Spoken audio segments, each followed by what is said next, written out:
By the way, I'm getting more and more genuinely concerned for asking why there's more and more calls to this line.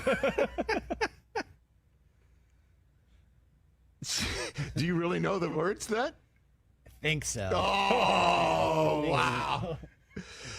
Last one. Great song. Hey guys, Sarah Tiana again.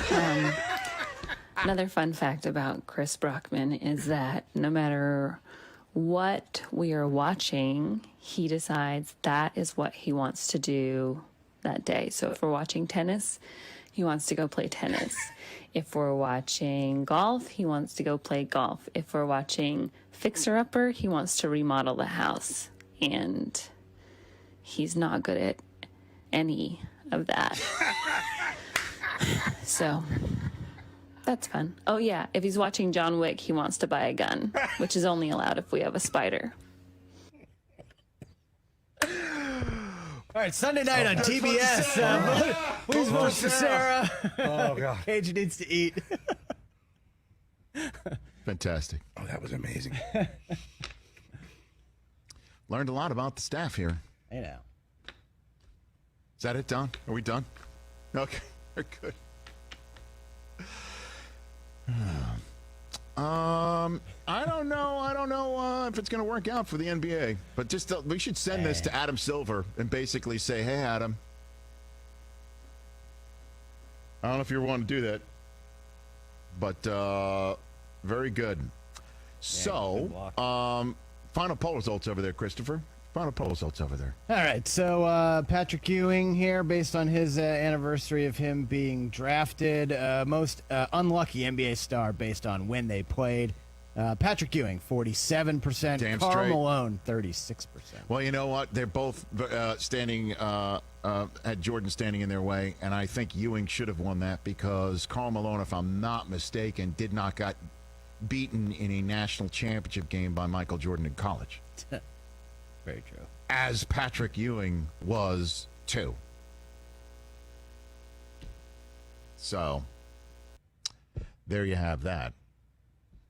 And if I'm not mistaken, the O.J. Chase anniversary was yesterday. It was. Which was the anniversary of one of Patrick Ewing's only NBA Finals wins. W's. I think they won only one game back in 1999, I think, against the Spurs. I think they only won one of those. Want to thank today's guests, Evan Drellick of The Athletic. Boy, do I hope that the 2020 baseball season gets born very shortly, just like Eddie Olczyk's grandchild that's coming. Great to have Eddie on the program, James Conner and Jason Sudeikis.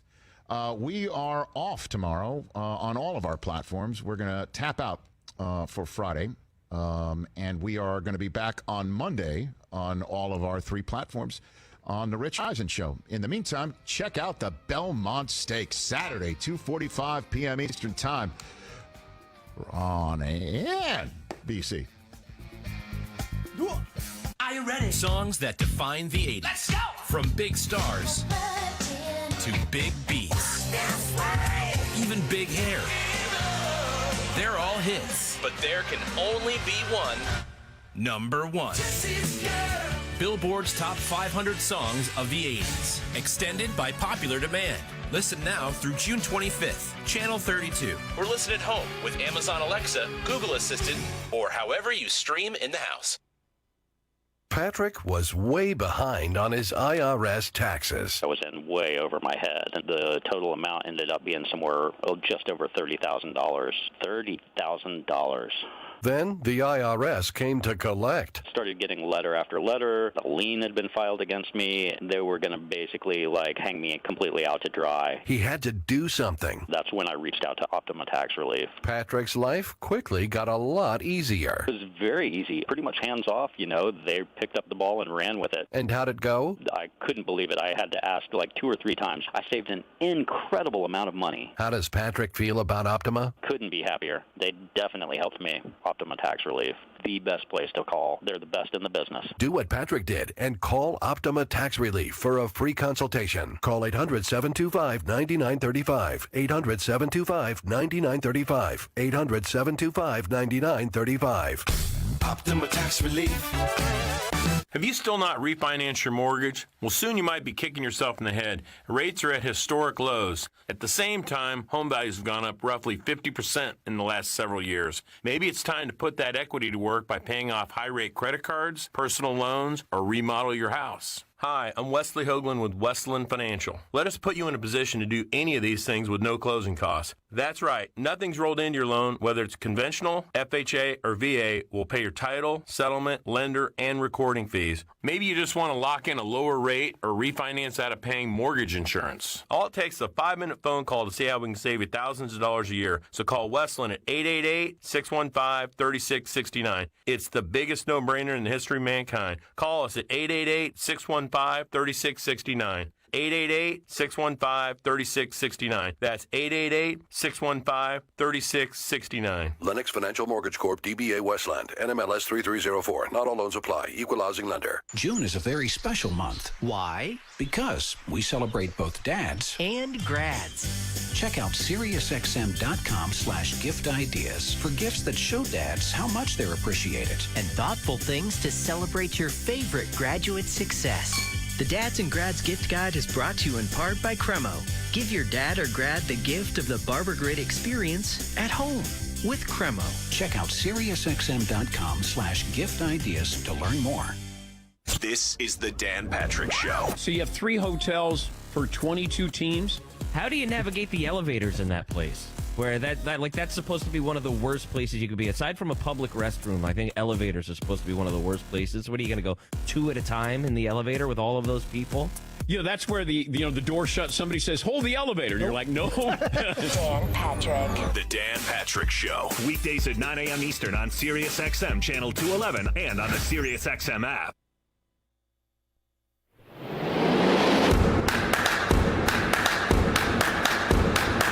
Isn't it about time for somebody's favorite radio program?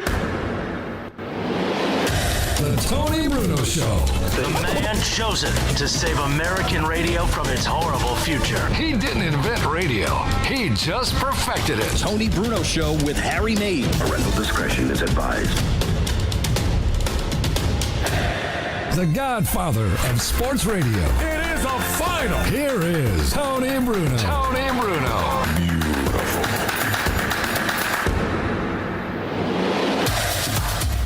And yes, we have survived another day of cancel culture, and we are still standing here, Harry Mays. My statue has been removed. Well, it was in my mother's basement, so it was going to be removed anyway. She had to get rid of some junk. So they just junked. The college kids looking for junk came by, and I said, take my statue before they take it down. Right. It is a... But the altar to Tony Bruno at your mom's house is still there. Yeah, the altar's still there. Well, I mean, come on. My mother has a candle in front of my picture, at least. You know what I mean? I mean, she's got to be proud of her son. An Italian immigrant who had a son who became somebody. He could have been a contender. He wound up in radio. You know, we all can't all be doctors and lawyers, right. Harry Mays. No, I agree. It is a, what are we calling the today? The world needs ditch diggers, yes, too, we Tony. do. Well, that's actually closer to what she had hoped for him. Seriously, she wanted him to become a contractor. I was working with my uncle as a contractor. Well, you could have been one. I know. I could have probably been an architect. I probably could have redone the world. I could have built skyscrapers. I could have been somebody, anybody. But I became Tony Bruno. And for that, I guess I'm thankful. We're still alive. Here it is, June 19th, Harry. It's a Friday. Now, somebody gave us what we should call it. Because, you know, we like to have names for the days of the week. Well, by the way, that's Harry Mays. It is June. I know it's June, and it's an important date. 1865, 155 years ago, was the day the Emancipation Proclamation was signed, and African Americans were free from slavery. And then, of course, 1964, we had the Civil Rights March, where equality was also bestowed because people realized that all the things that were happening in the past were wrong. And so now here we are. So we go from 1865 to 1964. 99 years. 99 years, and we're still trying to figure out what the hell's going on in this country. Honestly, I don't have the Juneteenth should have answers, been a holiday, a national holiday, long time ago. Exactly. All of a sudden now everybody's having to call it a national holiday or a state holiday or a city holiday. It should be a national holiday. But I don't have the power to make that happen. That starts next year. It will be a national Yeah, holiday? I heard it on the hope radio so. driving down today. But here's the thing. I don't care if it's a national. It should be a national holiday. But people now saying we should get rid of the 4th of July, That makes which was no the sense birthplace whatsoever. of America, No. is ridiculous. Well, you can have. Why not both? Why not both? Why does the 4th of July have to go away because of Juneteenth? It doesn't. People, think about it. Why do you want to take away holidays? Who starts this nonsense? I know. We need more holidays. You know who said that? Who? Well, I don't even want to get to that right now. Actually, I think it was Gary Radnich who was the first guy who said, Who does that? Who has time? well, a lot of people have time on their hands. We have no place to go. We're working. We don't observe holidays here, Harry. No, I know. Why Well, don't not- we? Why Not don't we get to completely shut true. it down today? Well, it's not an official holiday yet. I think that takes place next year.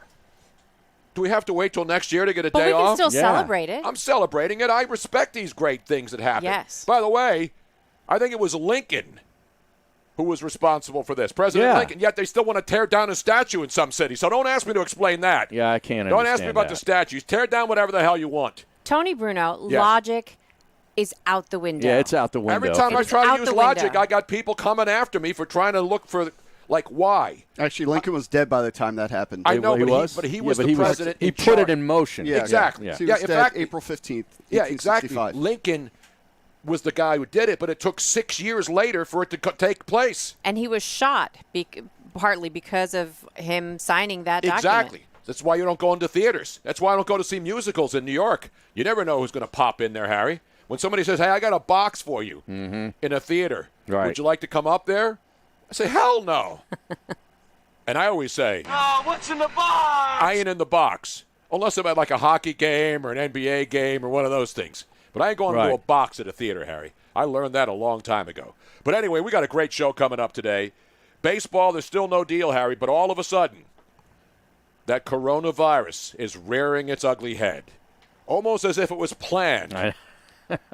The Toronto Blue Jays in Dunedin, one person tests positive. Yeah.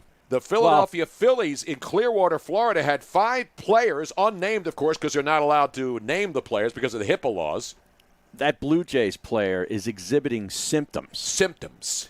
So I didn't see where he tested. I Okay. don't think they got the test back yet, but he's got. I hope some they don't players have to got wait the as long as symptoms. I did. I know. To get my test. 5 Phillies players, as you mentioned, and 3 staff members too at Clearwater. Exactly. And so now you got the Tampa Bay Lightning, who are down practicing in their building for the return of hockey, and they've shut the building down. Temporarily, yep, Yeah. after several players. They don't give a number, Right. but several players test positive. And again, testing positive, especially for young, fit athletes, is not a death sentence. No, these are the healthiest guys on the planet. Exactly. And again, I'm not making light of it. You wear a mask. I get all that. So don't come after me for just trying to use common sense, people. I know everybody's ready. They got their trigger hands. They got their hands on the Twitter feed. Oh my God! Did you hear what Tony said? He said that we shouldn't be worrying about athletes. Yes, that's what I'm saying. They've got the best doctors. Remember the first time we heard about COVID-19 was during an NBA game that didn't get played. 2 players Utah. in Utah. And by the way, they got tested instantly. I know. Remember How- the how entire was that? team, everybody in the arena that night in Salt Lake City of all places, where you can't even find booze. They found tests for athletes, 2 athletes of the Utah Jazz, and they got the response immediately. Rudy Gobert and Donovan Mitchell. I believe, Exactly. right? Yeah, they How got does that tested, work? and they got instant results for the entire organization. But here we are, how many months later, and people still can't get tests? What the hell is going on? They tested everyone that night. Yes, too. everybody in the organization. So I knew a writer that used to write for the Inquirer, covering the Sixers, now covers the Jazz. She was there. They tested her, any Yes. media member, anyone there. They had like over 300 people tested that night. And that was The back first in night. March. Now, that was back in March. Hold on a second. So that was immediate testing. So Yes. those Yep. tests were on hand in the building. No, so what they did was the local hospital brought all of the tests over to the stadium for that And particular that was- virus. yes, and Harry, remember that was before anything happened. That was what That was March the 11th Yes, or something. exactly. Yeah. So that says it all right So that's there. the thing that I try to use logic. I'm saying if NBA players got tested immediately on the night that a couple of them did test positive because they were concerned about the virus, how come now, April, May, 3 months later, we're now all of a sudden wondering whether athletes who are in spring training camps getting ready for baseball to return, hoping that it does, at least they're down there getting ready, now all of a sudden they're going to test positive because guess what? They're walking around. They're going to restaurants. They're going out. And people want to make this as like, oh, my God, Florida, everybody's going to die again. That's the problem that I have with discussing this. I agree. There's no middle ground. It's all they're either all going to die or nobody's going to die. Well, I get in all these texts today as I'm driving down here as all these reports start coming out about You get anything from Mark Teixeira? No, I did not. A text message from Mark Teixeira. But my one buddy's like, Florida's going to be shut down, bro. Sports are done. Bah. Oh, my. What are we going to do, Harry? We just should not even bother moving on with our lives. I know. Between Let's just shut City down the Avenue show. and here, I wanted to slit my wrists. Don't do that, Harry. No, there's enough people ready to do that, by the way. Just relax, everybody. That's why we're here. Suicide We're the prevention calming hotline force. We're like the quiet storm. You want me to calm people down? We are the calming voice for America. Everybody else is making you panic. Not in this house, Harry. Here, we are here. This is Tranquility Base here. The Tony Bruno Show has landed. Harry Mays is here. We all take our temperatures every day. 98.6 today. Well, that's good. Keith, remember, we played that before. We can't play it again, though. Robin, did you take your temperature? I did not. I'm usually the hottest one here. Well, I mean, come on. You know, you got all I just dialed like up saying and stuff. that. You know, I don't And have the to most modest, too. What's the temperature? Somebody once said. All right. What is the temperature? Robin, 98.6. There you go. Da-da. Good job. That's my normal temperature. That's supposed to be the That normal is temperature. everyone's normal No, I'm but always like low. you guys are usually lower. I'm low grade. Like right there. I bet you I'm going to be in the 97s. Let me check right now. I check every hour, whether I want to or not. 98.4. Oh, you've Wow. risen up. Are we showing symptoms? Playing the hits. 98.4. Are we showing any symptoms in here? Does that mean something? No. Does that number tell you something, Harry? Now let's get the other two You guys should in there. bet these numbers. Yes. 984 tonight on the daily number. Now, Rothstein doesn't have a hat on today. See, and that's why he's Now lower. he's down to 97.1. I'm cold over here. It's good. Cold as ice, baby. There we go. Did we See check how that Joe works? C? Wow. Joe C? So you Just push it one time. It's very simple, man. Even a caveman can do it. No, we don't. It didn't work. It Don't didn't get your work. hair out of the way of your face. It doesn't get the temperature of your bangs. Just once and let it go. All right. You'll feel it buzz. Just keep doing it. I don't want to make sure he pushes the wrong buttons because he hasn't tested himself. Nobody's going on the air. This show will not Try it continue. again. Try it We're going to again. pause the ride like they do when you're in an amusement park. Ladies and gentlemen, please, permanente sentados, por favor, until we find out. What is his temperature? We have breaking news. 99.6. Oh, no. I'm standing no. right next. I'm out. 99.6. 99.6. He is now a half a degree away from being ejected from the premises. Do we know Wow. where he's been in the last 24 hours You since know he what was I've here? noticed, though? We've had this happen before. Like, if all of us are taking our temperature, like the fifth person who takes it is That's not suddenly... true. That's not true. That That is is fake true. news. That is No. fake news. That is Robin. fake Let news. me give you one of these right now to start this show. I'm telling you. And then if you take it in a half an hour, his temperature's going to be lower again. See, I'm 98.2, so I'm Yeah. No, you're, You're good. good. You're good. You're in the spectrum, so to speak.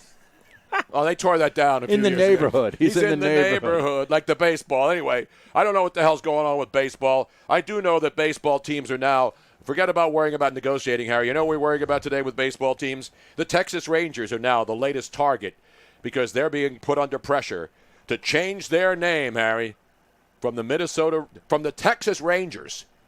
Because remember, they took the statue of the Texas Ranger. Does that mean the show Walker, Texas Ranger has to be taken off the air now? Probably does. Yeah, that's Chuck Norris, right? Chuck Norris, who used to be America's hero, is now all of a sudden another one of those targets, Harry. Chuck Norris, I'm sorry. Walker, Texas Ranger has to go. Now, what would you change? I want the audience out there to take a part of this because we have to change these names. Well, or what else about the New York Rangers? the New York Ranger hockey team? Yeah. They got to go. Take their names off the cup. How about the Queens Park Rangers? There's a lot of Rangers Over out in English there. soccer. QPR, See, man. This is what we have to. We're going to have to dedicate an entire weekend to offensive sports franchises, anything that's offensive. For example, the state of Mississippi, their flag, which is offensive. You notice when it becomes offensive? You know the last time the Mississippi flag, which has a obviously the Confederate part of the Confederate flag in there. Right. There's you know, a the last portion time it was considered offensive, right here in Philadelphia. I was there because during the Democratic National Convention in this city in 2016, on Broad Street, the main street through the city, they have the Avenue of the States. So every state flag is flying, and they're still there. But all of a sudden, that year, Democratic National Convention, people were standing around the Mississippi flag, and the mayor brought a truck to take it down to calm the protesters, or there would have been riots here. Actually, there were later on when Bernie Sanders got screwed out of the nomination. Oh, that's right. Right there, Yeah. and we were here to cover it. So it's amazing how things only become pertinent in presidential election years. Coincidence? I think not. I think not, too. But do as you may. We're here to bring you the best. Like John McMullen. He's going to join us. Ron Flatter from Vegas. We'll get the latest on the Belmont and Stone Cold Locks and the great Bob Costas later on. That's a pretty freaky Friday. Stick around.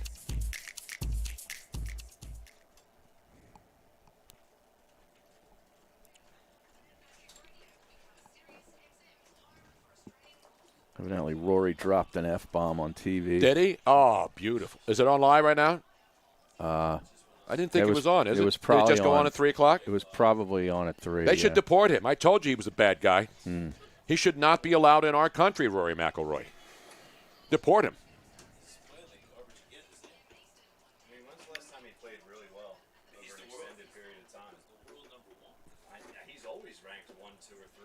Yeah, but he's not the 24/7 champion, though. He doesn't have the 24/7 championship yet, Harry. Yeah. Now, who took that away from Gronk? I forget the name of the guy. The I don't know the names of any of these guys anymore. Some strapper or jobber. Jobber was one of my favorite terms that we used to use when we talked about the guys who, were always the losers. Frankie Williams was one of the jobber. Yep. Yeah.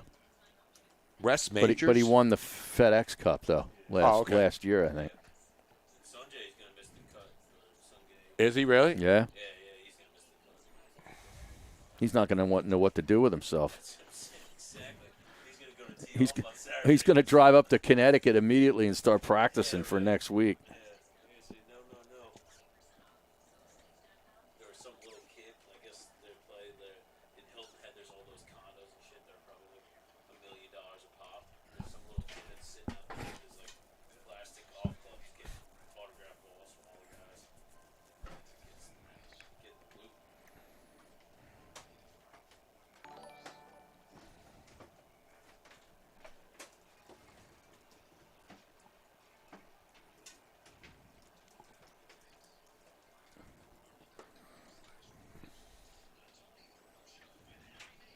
Robin, what are you doing?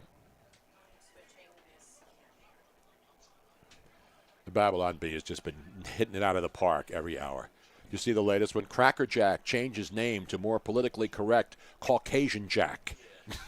Instead of Cracker Jack. Look at they even make a bad. So it's a white sailor dude saluting with the little dog on it. Caucasian Jack. That's the fact. Jack. That's the fact. Jack. They're really changing Aunt Jemima, or was that?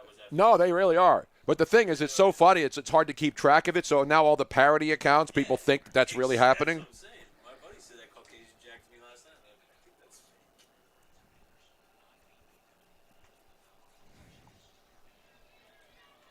So what do they call that when you don't? They won't allow you to get more followers. What do you call it? Throttling. Throttling. It's not just followers. They're allowing you to get followers, but they're not reflecting it, and the algorithms are preventing your tweet from going out to as many places. Right. So some people are still seeing it. That's why you're still seeing comments, but it's not going as far and wide as it could. Right. John's ready. Yeah, that's why I don't care about Twitter anymore.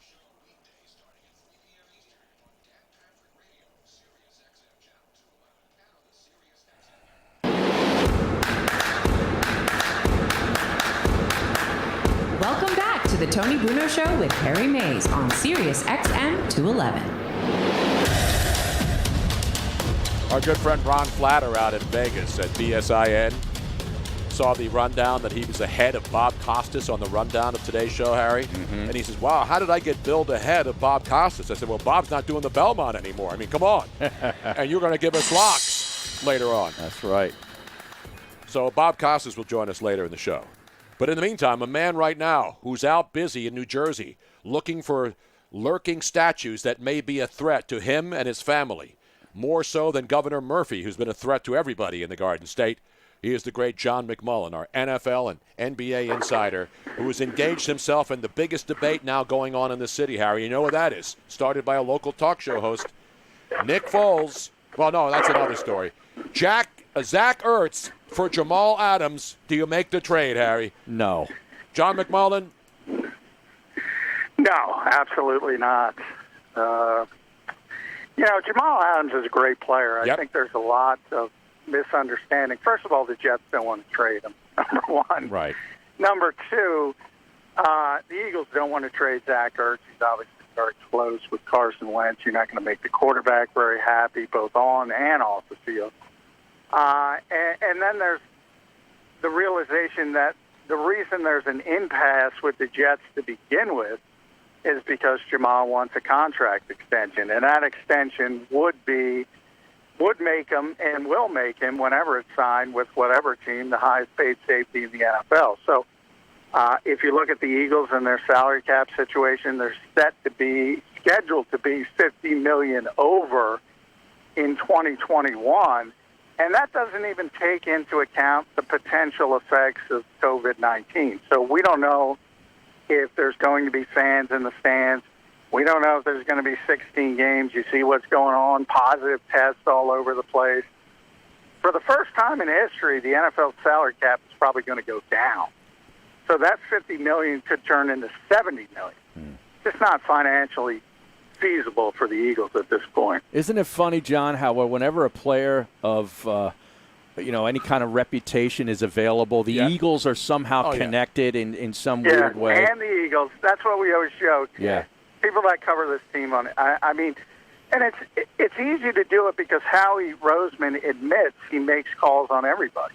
So he does due diligence, and he goes on record with that. He can't talk about specifics because that's tampering, but he says we always check, we always make the call, we always do the due diligence.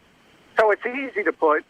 and the Eagles on these types of situations. Now, Adam Schefter, Adam, nobody's plugged in more than Adam, but if you look at the words of his tweet, and he put out 7 teams, those are the teams that Adam's camp wants to go to. And agents are just like everybody else. They know how he's going to make the call, so they say, and the Eagles.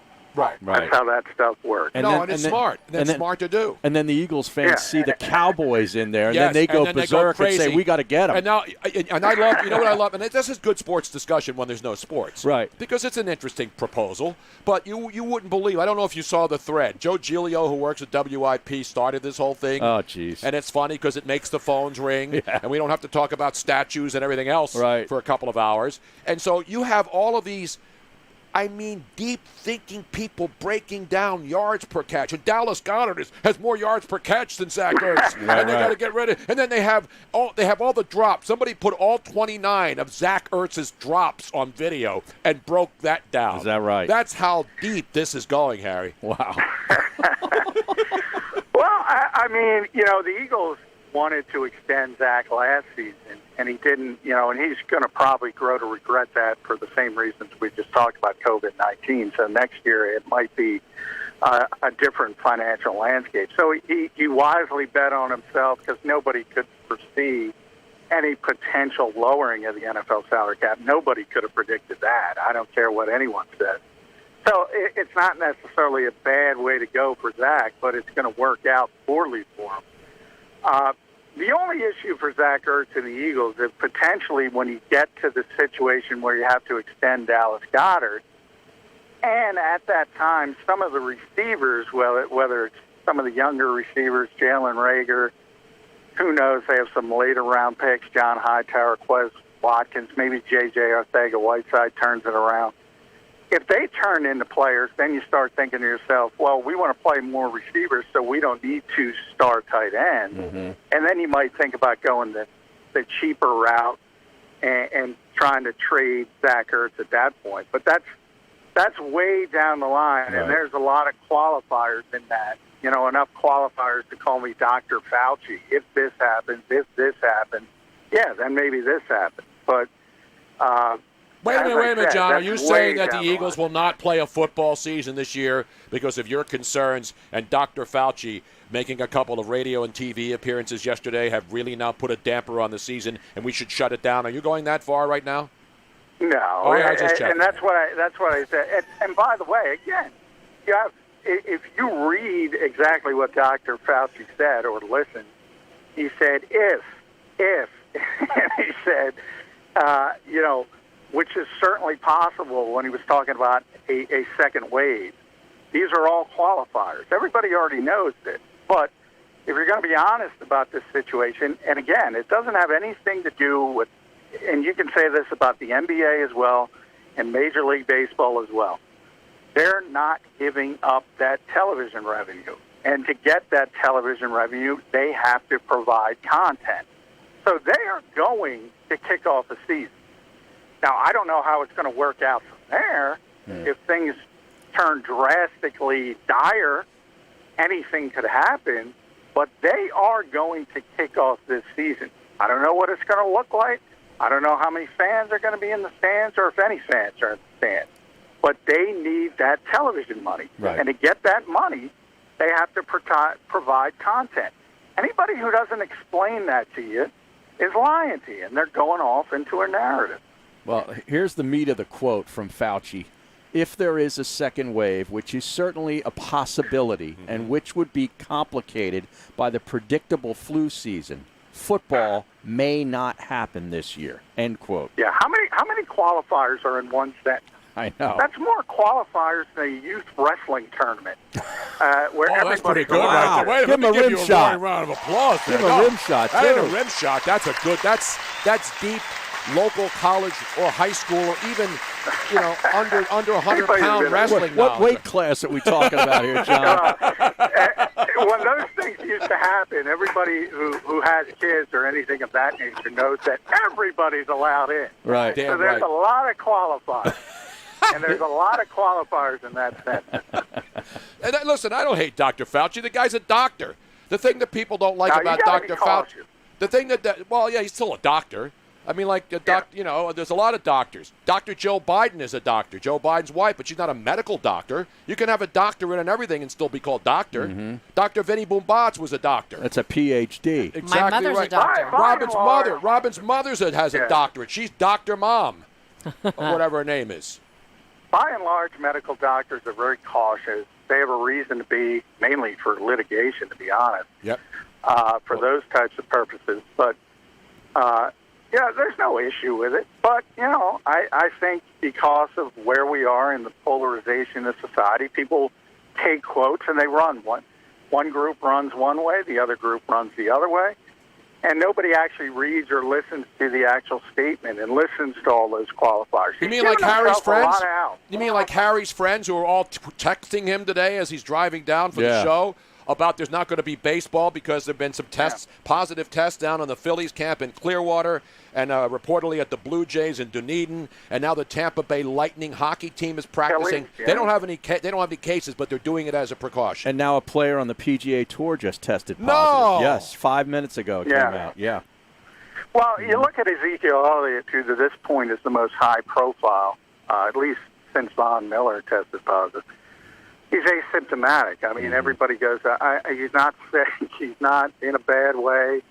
And this is a disease that has largely not affected young people with healthy immune systems. Right. So I think, the bigger issue is hospitalizations and serious cases of the disease. But, everybody runs with the positive test because it's easy and it's easy to stay. But the more testing you do, and everybody who's serious about this has been honest, the more testing you do, the more positives you're going to get. So the NFL knew this, and this is one of the reasons they didn't force and try to put mini camps on in late June, even though they could have, because as things started to reopening. They didn't want to deal with that headache. Turns out they still have to deal with that headache. And that's a PR battle. And, you know, they're going to have to overcome that. But they're going to play. They're going to kick off September 10th. Write this down, chalk it up, put the audio, freezing cold takes. The kickoff is coming September 10th. All right, John's on the record he's right on the now. record. What I love it. What about the Hall of Fame game in Canton, Ohio? No, August I don't think 5th. they're gonna August play 5th, that. John. I'm going to put you on the Cowboys, record right Steelers, now. John. No, I don't think they're going to play that for that exact reason, because you have to deal. You understand if you're the NFL, they're going to have to deal with these PR headaches, and they're going to have, and they don't want to do that earlier than they have to do it. So I don't think we're going to see the Hall of Fame game. But it wouldn't surprise me if we do. I just don't think it's a necessity. So that's easily canceled. And, I mean, they canceled that 1 year because the field wasn't good enough. It's not like there's not precedent. So I don't think we're going to see a Hall of Fame game. A lot of doctor references now on the Twitch stream, John. Of course, Doc Johnson. How can you forget Doc Johnson? Sure. He used to have stores, and they shut those down, Harry, and that's an outrage. I think Doc Johnson products should be back. Dr. Oz, Dr. Feelgood, Dr. Johnny Fever, and Dr. Death Steve Williams. Oh, Harry. yeah. Doogie Howser, too, Yes. MD. All right, John, the Los Angeles Chargers have apparently won the bid for Hard Knocks this season on HBO. I don't think they won. Yeah. do you want to make a wager that they also signed Colin Kaepernick?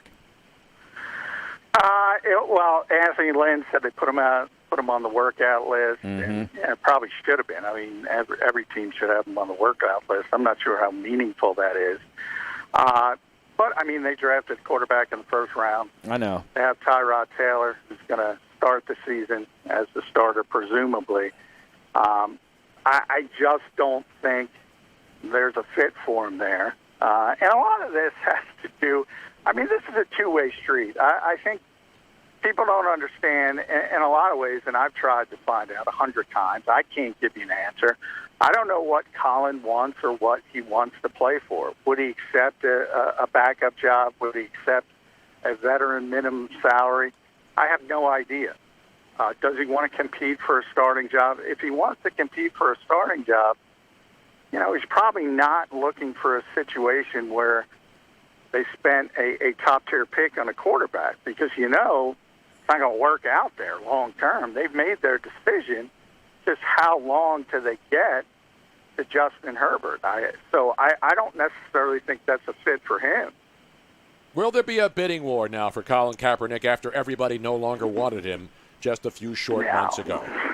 No, and that's one of the things. You know, I think he's got to be more clear on what type of situation he wants. If he does want to be a backup, and he's very comfortable in that type of scenario, and he's very comfortable playing for the veteran minimum, I don't know if that would be considered a bidding war, but there would probably be more opportunities for him. I would say that.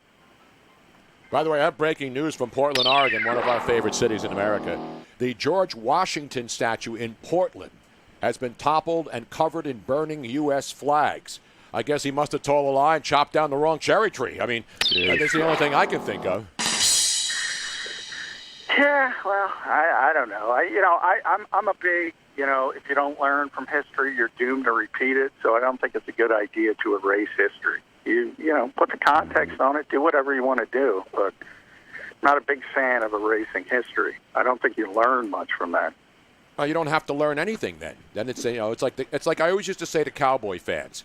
The NFL did not start in 1960. The Dallas Cowboys did.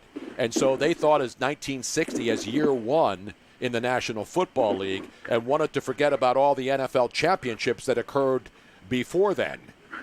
Same thing that's going on now with American history. And who won the championship in 1960? The Eagles. You're giving most fans too much credit. I mean, they're not going back to 1960. Well, Eagles fans were before the Super Bowl. That's the last time they won a championship, John. Yeah. You know who most people don't know it existed in 1999. Well, that's true. That's true. Forget about 1960. You go back to those generations, and that's where, you talk about ESPN did that recent top NBA players of all time. It's like nobody existed. Scottie Pippen's number 21. I mean, in what world is that legitimate? Exactly. You know who's got the lowest odds or the best odds for Colin Kaepernick? Signing Kaepernick? Do we have? Oh, we have an odds update. Yeah. Eagles do. Rothstein just sent this to me from USA Today. No, they're not the Eagles. The Baltimore Ravens. I get my numbers from Bet Online. Oh, BetOnline.com, baby. The Baltimore Ravens are 2-1 according to this. Who does followed by the Seahawks? Who does BetOnline have? They had the Eagles last at 125-1. I forget who that. I don't have it in front of me. But What about the Chicago Bears? John DiFilippo says they've got the best quarterback room in the league. I love John because I know John personally. He's a great position coach. And, you know, in that it's the same thing. I mean, he did a Zoom conference call with Chicago area reporters. I mean, he said a lot of stuff, and they just take things out and run with it. I mean, one thing he said is how horrible Mitch Trubisky's mechanics are. I mean, he knows. He is one of the best mechanics coaches in this league, and he always told me that Carson Palmer, which I agree with, anybody watch Carson Palmer film, that guy has the perfect mechanics as far as playing the quarterback position. And Mitchell Trubisky is the exact opposite of that. He knows it. He talked about how bad his footwork is, how he needs to correct it. And if he can correct it, which is unlikely at this stage, you got to be honest about that, well, then he's got everything else to succeed. He's certainly going to be better than Nick Foles, but I don't have much confidence in him. Harry, you're a golf guy. How difficult is it to change your golf swing? It's part of your DNA. Well, That's like mechanics are for quarterbacks. Yeah, I mean, Tiger's changed his 3 or 4 times. It's not easy, but, I mean, you can do it, but it's really hard. Look at Charles Barkley. He's had the best teachers on earth, and he still goes up there. And the mechanics. I'm the same way. I got that chicken wing thing going on. Chicken wing? Got the chicken wing, and I know I like chicken wings, but not mine. Mine is always ridiculed. Most other chicken wings are good, Harry. So I agree with you, John. It's hard to figure out. But we have breaking news from the high-speed Nick Foles wire. Nick Foles has just posted a picture of his beautiful new son. Duke. Did you see the picture? I have seen them, yeah. Beautiful kid, man. You know, we always say this about babies because all babies, let's be honest, look pretty much the same. And what are you going to say? That's a beautiful baby. It's an ugly baby, but Duke is cute. Look at the little eyes. Did you see him, Robin? Duke, Nathan I'm looking Foles. at him right now. Hang on, I'll pull him up on the Twitch He's got the hoodie on. He's got the hat. He looks good. I think right now he's better than Mitch Trubisky. I think they should run him out there and let him throw a couple balls. Poor Mitch. Okay, that's pretty adorable. I have to not all babies. Like a lot of babies, their faces are all squished in and puffy. His eyes are wide open. Yeah, wasn't that a song? They're going to write a song about it with eyes wide open. He'll be the lead singer of that. Can we still make jokes? Because, Nick's reputation. I don't know if we still make that, but I feel bad for his wife anytime I see exactly. that. Come on, John. I did something similar to that yesterday, and I got booed. But, John, we'll let you go on that. All right. There's nothing wrong with having a dad who can make jokes anymore. There's nothing wrong with having a father who walks tall and carries a big stick. I mean, come on, man. That's true. And on that note, I should know better. One last thing I got to ask you about, John, and that is what's going on with the Niners. They got a bunch of injuries now. And, of course, it's early in the year, but, we talked about yesterday we had another one of their players hurt. Debo Samuel. No, somebody else in addition to Debo Samuel. Yeah, but Debo's the big one. I mean, he had a great rookie year, and I think, that's one of those things where Kyle Shanahan had the ability to take a guy who was maybe a little bit raw, and that's why he fell in the draft a little bit, and he got him those manufactured touches. So he was getting the ball as a runner, as a receiver, all kinds of ways. And I think you're going to see a lot of that moving forward because they scale back practice times, even in the best, case scenario with no COVID-19. The new CBA scales back practices and how much you can work with players. So you're going to get a lot of these raw players who are just great athletes, and everybody should be looking at Kyle Shanahan's film and watch how he utilized Debo Samuel last year because it was pretty spectacular. Yeah, he got the broken foot yesterday, and then I'm trying to see who I saw it earlier this morning. Another one of their players got injured in just in warm-up. So You know, that's what happens a lot. We always talk about these teams. We're putting odds on, and then you see guys go down in training camp. Brandon Brooks. Yeah, Brandon Brooks is a huge loss. That's big. Huge loss. Just running, rehabbing at the NovaCare complex. Boom, there goes the Achilles. And, you know, arguably the best guard in the NFL. Now you got to. That's the thing about the NFL. It's not who you play; it's when you play them. Mm-hmm. It's all those wins and losses games. They don't matter much when you get to the week the game is actually played. And the one big story is that in Washington, D.C., they haven't changed the name of the franchise, but they did get rid of the statue of the old owner. George Preston Marshall. Is there a statue of him down there? Yeah, there was. I didn't notice that. Who the hell knows? You think any Redskin fan goes down there and knows who he is? No idea. I think it was at old RFK, I think, right? I want to give credit to the Onion or the Babylon Bee, one of the two. The Babylon Bee is hitting it out of the park every single That's Tony's hour. favorite. We're having the editor-in-chief of the Babylon Bee come on the show on Monday. Next week. Really? So it's them. Check if it's them or the Onion. They did a great story where the Redskins changed their names, and it was the D.C. Redskins. Yes, that was Babylon Bee. Babylon Bee, I'm telling you, they have the great, and it's not just headline writers, John. They write great headlines, but then they do an actual full story on the fake headline, which makes it even more genius. Yeah, George Preston Marshall's statue was outside old RFK Stadium. Is that still there? Why did they tear the stadium down, or is it still there? They're going to if they haven't already. I know that. But they did change it to the D.C. Redskins, so that's much more, because nobody wants to have Washington associated with their name, because then they'd have to get rid of Washington and the Redskins. Mm-hmm. Then what do you call them? That's a good point. I didn't think of that. If Washington statues are coming down because he owned slaves, and the Redskins are offensive and they don't take it down ever, then they're going to have to get rid of both names. That's never happened, I don't think, in the NFL. That's double the offense. Yeah, the stadium's still up. Okay, the stadium's still up, but it's going to come down. What do they use it for? Like tractor pulls and probably. They used to play soccer in it. I think they have a new soccer stadium now too. There's a lot of Washingtons in this country, not just cities, states, everything. High schools, all that kind of stuff. That's a multi-layered problem. Ladies and gentlemen, there you have it. You're not getting a better breakdown segment than that. Everything that's important and things even that aren't important. We don't leave any stone unturned, Harry. John McMullen. John, have a great weekend. Thank you, sir. We'll see you next week. All right, thanks, guys. Appreciate it. There he is. Just think of all the names, streets, avenues. I know. I mean, there isn't any city in this country. Washington Ave and Philly here. Elementary schools. Yeah. No name lights up the Twitch stream like McMullen, though. No, absolutely. I mean, every post has his name in it. He's really the MVP of the show. I was able to pull some audio from the Twitch stream talking about John. Oh, come on, they don't pull him. By the way, McMullen stops waxing for Backvember. Backvember, you know how we have all the things, Movember and Backvember.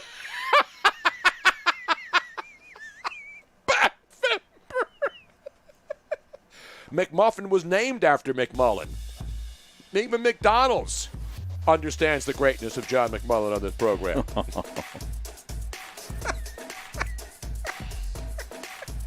Anyway, 215-462-TONY is the number. We got a lot of updates today, too, Harry. And we also have several strapper lines in the wing. But if anybody else would like to call into the strapper line and leave us a message to play on the air, that number is 856-818-4045. That's 856-818-4045. And the other number, you can call in and talk live. 215-462-TONY. 215-462-8669. And the computer is playing. Just mute it on your... Wait a minute, let me just get rid of ESPN here. I was just trying to get a leaderboard update. And I put ESPN on, damn it. Screw ESPN. Get them out of here. Every day. Robin, I wasn't trying to play any audio, Robin. Tony, we're giving you a hard time. I was looking at the frickin' leaderboard of the golf tournament. And since ESPN has a million different windows that open up and play noise, there was nothing I can do about it. So kiss my ass. You can hit mute on your keyboard. So kiss mine. It is on this keyboard. It's right at the top where you turn the volume up and down. It's the first one. The one said McMullen bathes himself in Duke's mayo. Yeah, people are saying, don't throw the headphones, Tony. I don't throw headphones. If I did, I'd get a raise. Yep, only on Twitch can you see this kind of action. That's for damn sure. This and Pornhub. I don't need a hug. Look, I changed the POV on the wide-angle lens. Now, Scrapple Joe says, my Damn It Robin shirt hopefully shipped. I don't know if you'll get it in time for Father's Day. When did you buy it? Yeah, people can't hear you. You don't have your mic on. See, there it is. There's Jimmy Garoppolo as a man and a woman, Harry. It is pretty funny. And he looks kind of good.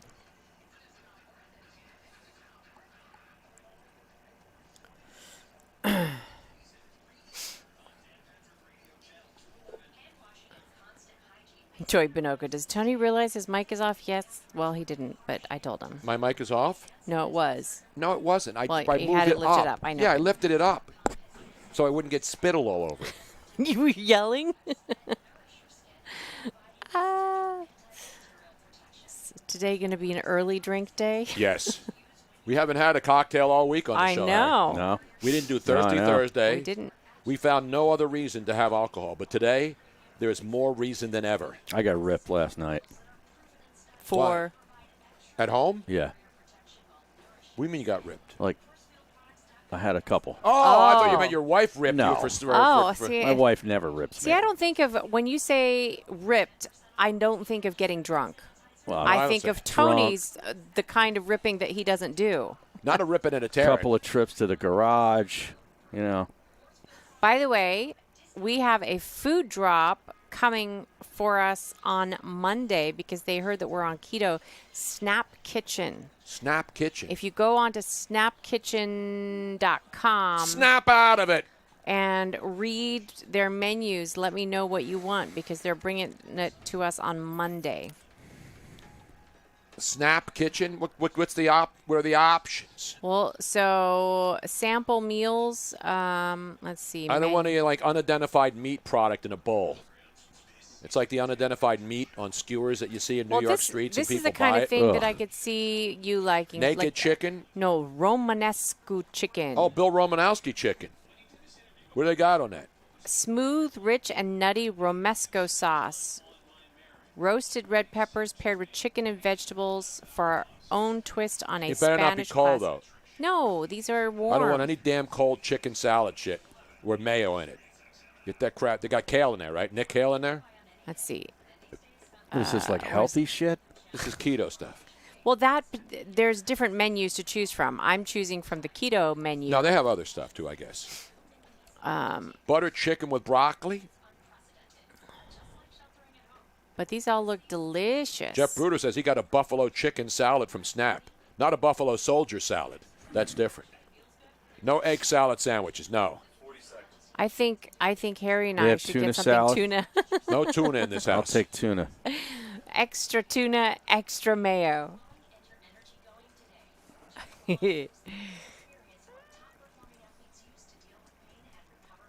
Naked chicken, naked salmon. So John Favreau, not the actual talented guy, the hack, the Pod Save America guy, one of the Hillary Clinton honks. Mm-hmm. AMC Theaters is going to require their cinemas to wear masks. And I wrote, they should also give out blindfolds to watch the garbage that Hollywood's been pumping out. Welcome back to the Tony Bruno Show with Harry Mays on SiriusXM 211.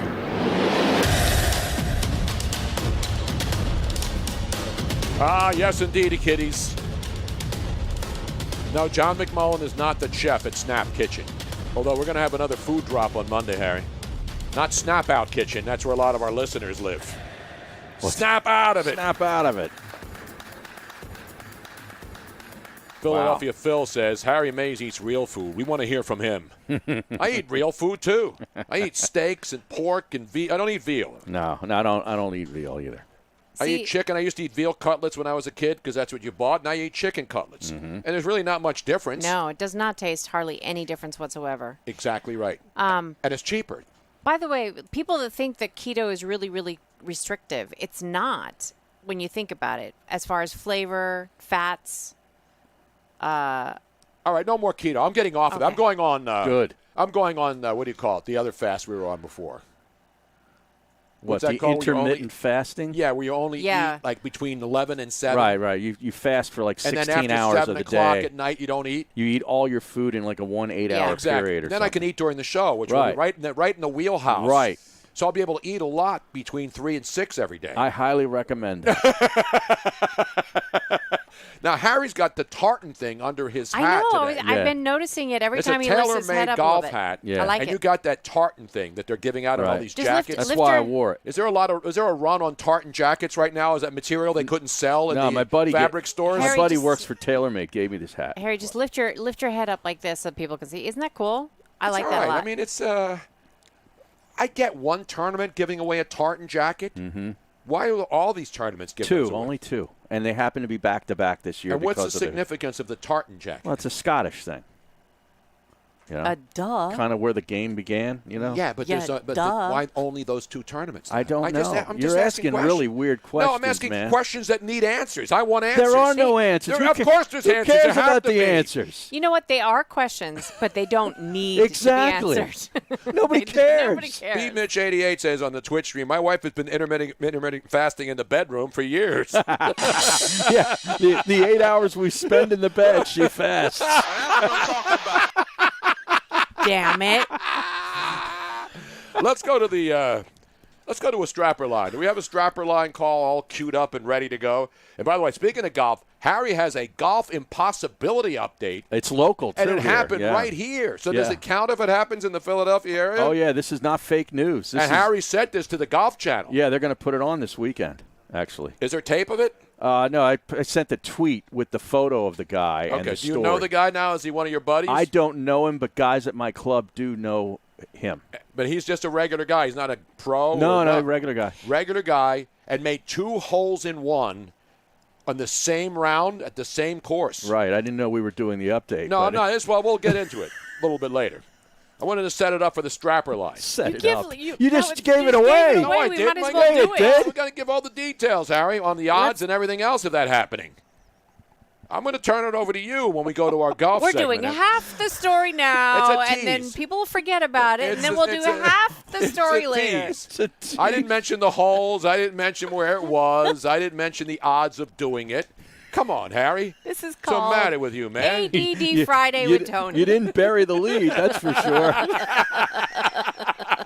I'm about to burn my foot up in your ass, Harry. You keep this up on a Friday, man. I ain't got time for this. It's a holiday. I should just leave. I know.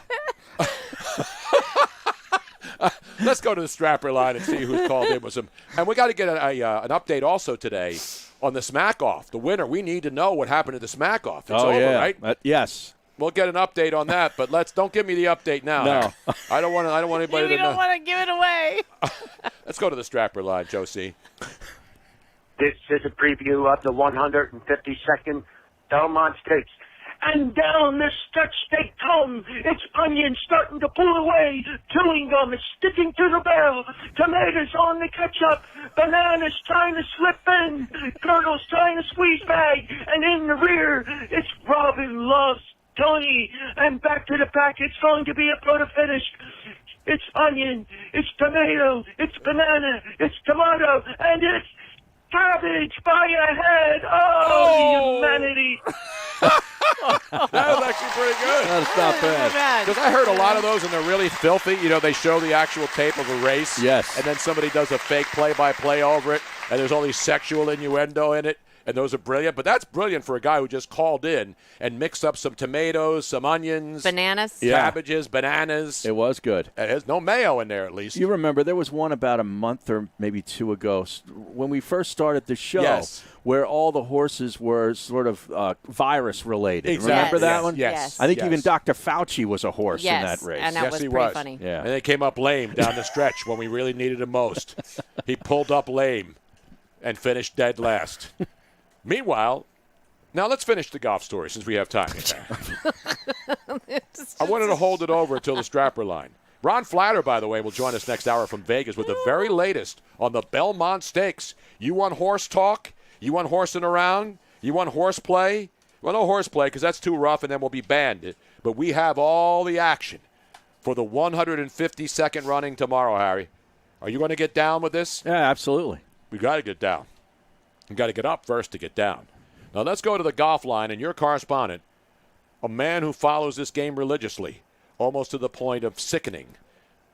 The man himself, Harry Mays, ladies and gentlemen. All right, now I got this actually from our buddy Harry Donahue's Twitter feed. I love Harry Donahue. And another Temple legend. Right. I ended up forwarding it to my people at the Golf Channel, and they're gonna put it on. You have people at the Golf Channel? I do now. They're going to put it on Morning Drive because this is really incredible. This guy named Rick Lowndes. Rick what? Rick Lowndes. How do you spell it? Lownes of Manufacturers Country Club. You know where that is, Absolutely. out by Fort I played Washington. at Manufacturers. Beautiful place. Up in Fort Washington, Pennsylvania, right Correct. off the Pennsylvania Turnpike exit there at 309 in that vicinity. He made 2 holes in 1 in the same round of golf. Wow. 2 on the same day on the same round? He went number 1 at number 8. He put an ace at number 8 and number 13. Those were the 2 holes. So those were pretty. So the 2 par 3s in the sequence, because there wasn't a par 3 between the 8th and 13th, is there? Let me see. I'm going to just pull up his card here. The 8th hole is actually a short par 3, and no, there's a par 3 11th hole in between. So he gets an eagle on the par 3 8th. And then made par on the other par 3, and then eagle on the next par 3, which is 13. A little bit longer of a hole. And the odds for that, Tony. What are the odds? The odds for that happening are 267 million to 1. What? Wow. 267 million to 1. And he beat the odds, Harry. He beat the odds. You got to play to win the game, Harry. That's the guy holding up the scorecard. And there he is. He's got his scorecard. Has it been authenticated? Did he go into the clubhouse? Yep. Everything's. I don't know how many drinks he had to buy. You know, now, I have a question. So when it's not being videotaped, when it's not on TV, how do they ensure Well, that the other 3 guys in his group. Yeah. They're not going to say, hey, he's it's not good. playing by himself. Right. Now, if he's playing by himself, then it's pretty hard. Yeah. Yeah. But there should be security cameras everywhere now, but not on the golf not course, on the golf unfortunately. course. Yes. Only when Patrick Reed is playing are there security cameras because they got to make sure that he doesn't cheat. But that's incredible. Awesome. That is incredible. Yeah. Now, you were at the last time you played, you were at the Seaview. You were at the par 3 there, right? And you were hitting with every group? Yes. It's hard. How close did you get in the whole day? I stuck him on the green, but I was hitting every shot. So every group that came up, I was there staying so I could see everybody. Mm-hmm. You know, if you play in a group in a celebrity charity tournament, you only really see your group. And then at the end, when you're all getting wasted, afterwards, and you're having free hors d'oeuvres and stuff, and guys are hitting on each other's wives and stuff, or there's a couple of chicks at the bar. Happens? No, there aren't any wives there. Uh-oh. You get a couple of hot chicks working at the bar, and the guy, and maybe the cart girl who's been going around all day is hot, and then you got all these strappers who all want to try to hit on her because they think they saw her when they came by her hole. And she winked at him on 14. Yeah, exactly. And the guy makes a par, and he's jumping up and down, and she's going to go over there and give him a hug and congratulate him. That's why you got to stay at one hole all day, Harry, so you can survey the entire line of strappers who go out and play in these events. That's how I do it, Harry. There's a tip. This is Dr. Tony Bruno with your tip of the day. Next time you go out and spank Whitey around the golf course. Maybe this weekend for Father's Day. We're coming up in the next hour. We'll go to Belmont, which is actually Elmont, New York. Did you know that, Harry? Yes. The town is Elmont. Right near JFK Airport. That's great knowledge right there. We will have that for you. And then, of course, Bob Costas later on. Stick around. It's a fun Friday. Tony, Harry, the entire gang on SiriusXM 211. Jeff Bruder said, I met Tony at that event. He told me to get out. No, the other one we were talking about the odds, Ice Rink Ottawa says, same as McMullen's odds of getting ... Oh, never mind. That's too easy. Did I not nail the whole thing about guys after a golf tournament? Oh, yeah. And they're because they're drinking all day, Oh, right? yeah. Oh, yeah. They're pounding beers, they're buying drinks. Yep. And then they get into the club, into the banquet room, and they're still drinking again. And they got all tans, and these guys are all jacked up and stuff, successful businessmen, strappers. Hey, Luigi's on the board. Hi, Luigi.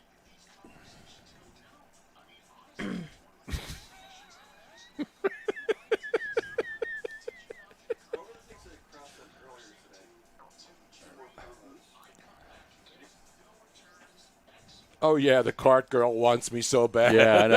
Yeah. If I had $1 for every time I heard a guy say that. Oh, yeah. Yeah. Actually, there was only one cart girl that wanted me bad, and I wound up going out with her. Oh, yeah? In Tampa. Oh, yeah, Brandy. Brandy. A hot black chick who was at the tournament down there in Tampa. And she was eyeing me up. And then she knew who I was because she used to listen to me when I was in L.A. And then she wound up coming out to L.A. Coincidence? Wow. I think not.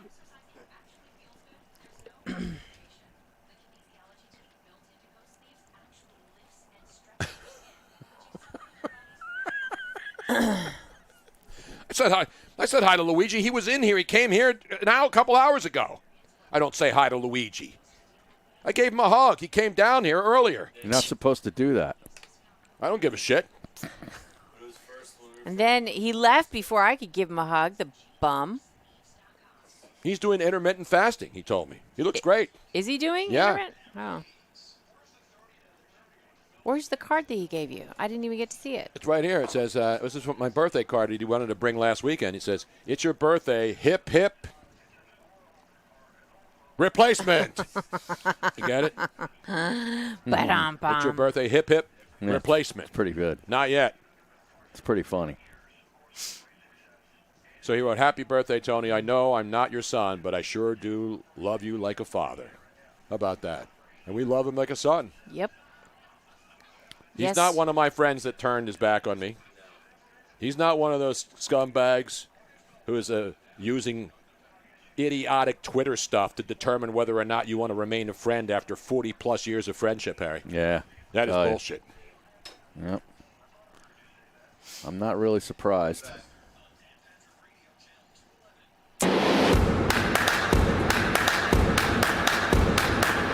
Welcome back to the Tony Bruno Show with Harry Mays on SiriusXM 211.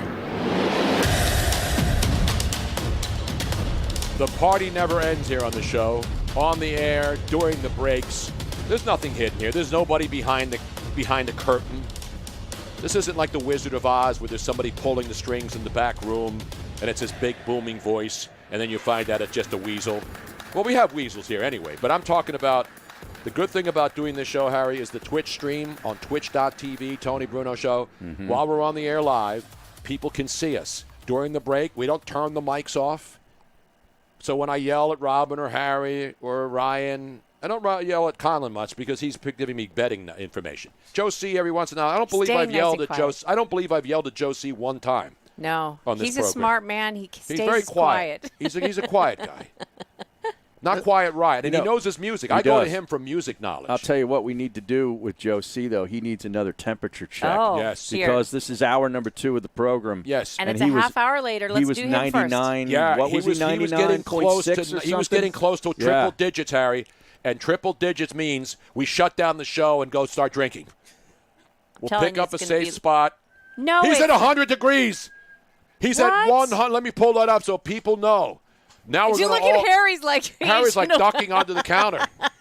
Here, get the damn disinfectant. Jesus. Do we have to spray him with Lysol now? Do we need to put a mask on him? Whoa.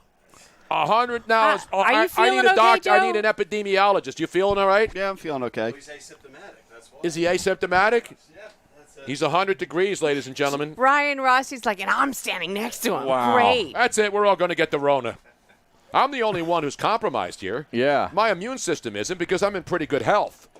But I'm 68. I'm in that age You're group. the oldest fart in the room. Exactly. Why do I have to be a fart? Why can't I just be like, not even a senior, because you're not allowed to call seniors on the senior tour anymore. No, it's the Champions Tour. Yeah, it's this. Just consider me as a champion. PGA Tour champions. Champions, not seniors. Yes. Harry's face, your face was pretty priceless, I Wow. have to admit. 100 degrees, bro. How far away? Can we get a tape It could be allergies because they also kill me during this time of year. My allergies kill me all the time. Make sure that the air conditioning, and it's hotter back there We got the fan blowing. Quit making excuses. No, because I'm over here toiling over the Hot Wheels of steel. He's as our good friend Tom Looney would say, who's checking in from California. He's slaving over a hot turf. Microphone. He's got a microphone and a board, and he's got an Arrakis, and he's got a Comrex. He's got everything you need there. Wow. Except beer. Now, in other places, people put him in the bathroom. He's probably not hydrating very well. Yeah, did you get some water? Get some water there, man. You got water over there, Joe? You got to stay hydrated. I got to grab one. Oh, get him a cold water. Get him ice cold. I got plenty of ice cold water there. Douse him in ice water. Can we get an ice bag? You want to put an ice bag on your head? We'll strap that baby down. Put an ice pack on his neck. I don't want anybody getting sick in the show. The audience gets sick enough listening to us every day, Harry. By the way, we just got the word from the Penguins, AZ, that it's 100 degrees in Gilbert right now. So Joe C. and Gilbert, Arizona, the same exact temperature. Wow. Who would have thought that would happen today? Well, I can believe it in Gilbert, Arizona. Yeah. That's pretty normal. Yeah. Actually, that's pretty cool. It'll probably get up to about 110 by the weekend, depending on what the weather's doing out there. Anyway, let's get it down. Should we spray him down with some Tito's vodka, Harry? No. No, that would be wasting it. Let's get some rock. Do we have any blood? Do we have that bottle of Vladimir in here? We could use that. We all need to start drinking now. We ran out of Luigi. Remember, Luigi got the bottle of Vladimir. We brought it to one of our remotes once. Mm-hmm. And everybody was trying to see. We'll see whether people would drink free vodkas. You put bottles out. Right. When we would do the show at the Comedy Club here in Philly, and we would put, we had food spreads come out. We gave people free food to come in and watch the show. Yeah, I was there a few times. Yeah. And then we put out, drinks, water and soda. And then we jokingly put out a bottle of Vladimir vodka once and said free drinks. Right. And people were drinking the Vladimir. Of course. And because anything's free, Harry. If it's free, it took forever to get it down. And we had maybe an inch or 2 inches left at the bottom of the bottle. And it just would not disappear. And so finally we had it at a remote at Moonshine, which is a local Harry's been to Moonshine. I'm telling the rest of the people that are listening, Tony Bruno. And you're pointing at Harry, though, Robin. And it's very true.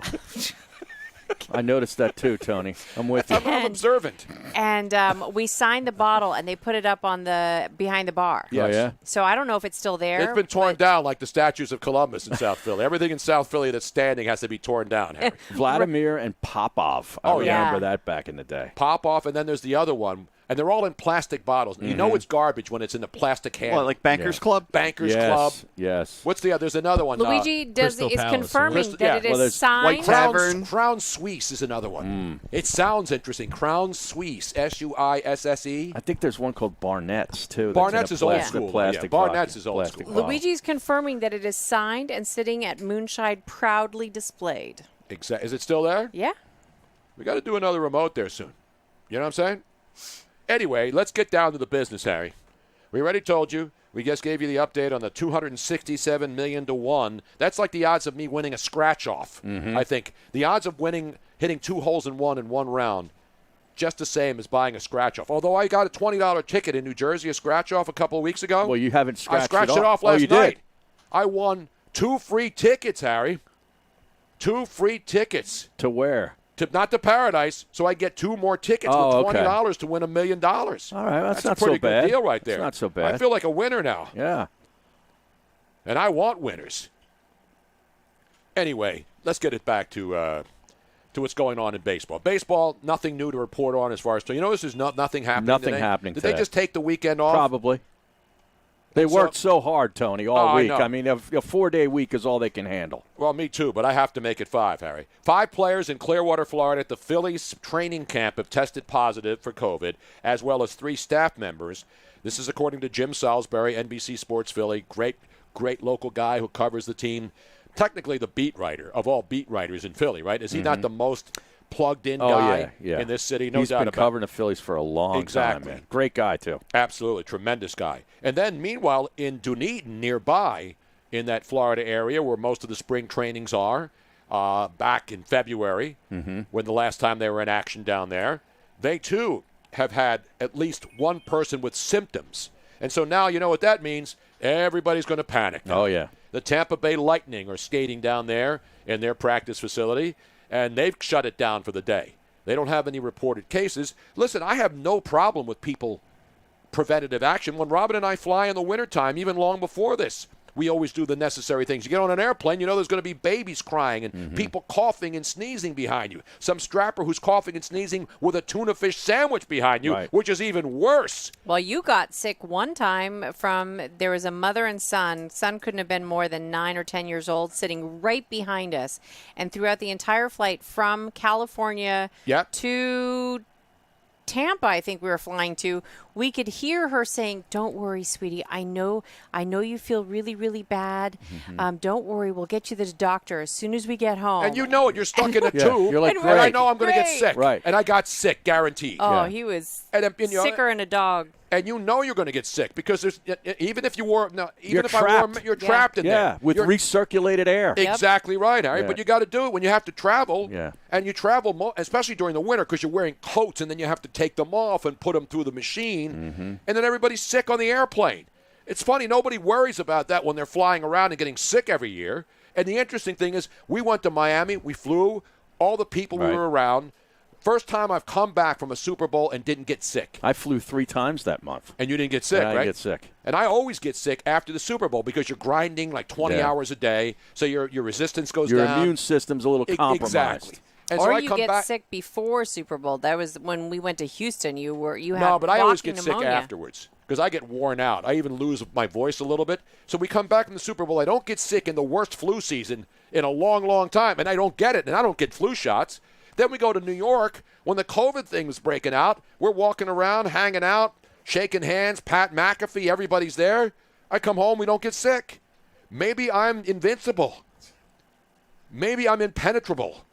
Maybe I just can't get sick. Impregnable. Well, all that stuff. All that. Well, I don't know. Some men can be pregnant. We've seen the guys before. We have guys that have babies. Now I got Remember the pregnant man story? I got a tweet here from John Heyman. This is 2 minutes ago. Is this breaking baseball news? Well, it's just an update. Okay. He says the belief is that Commissioner Manfred still seeks to do a deal with the players. Heard he might have to sell a potential counter-proposal of theirs to some hardline owners who are ticked off because they thought they already had a deal. But Manfred much prefers to have the players on board to avoid mandating. So that means the mandated season is that 48 or 50 game deal that they, I guess, agreed upon back in March the 26th or something. They keep referring to that date. And remember yesterday when Buster Olney from ESPN told us that they're going to need an owner to step up.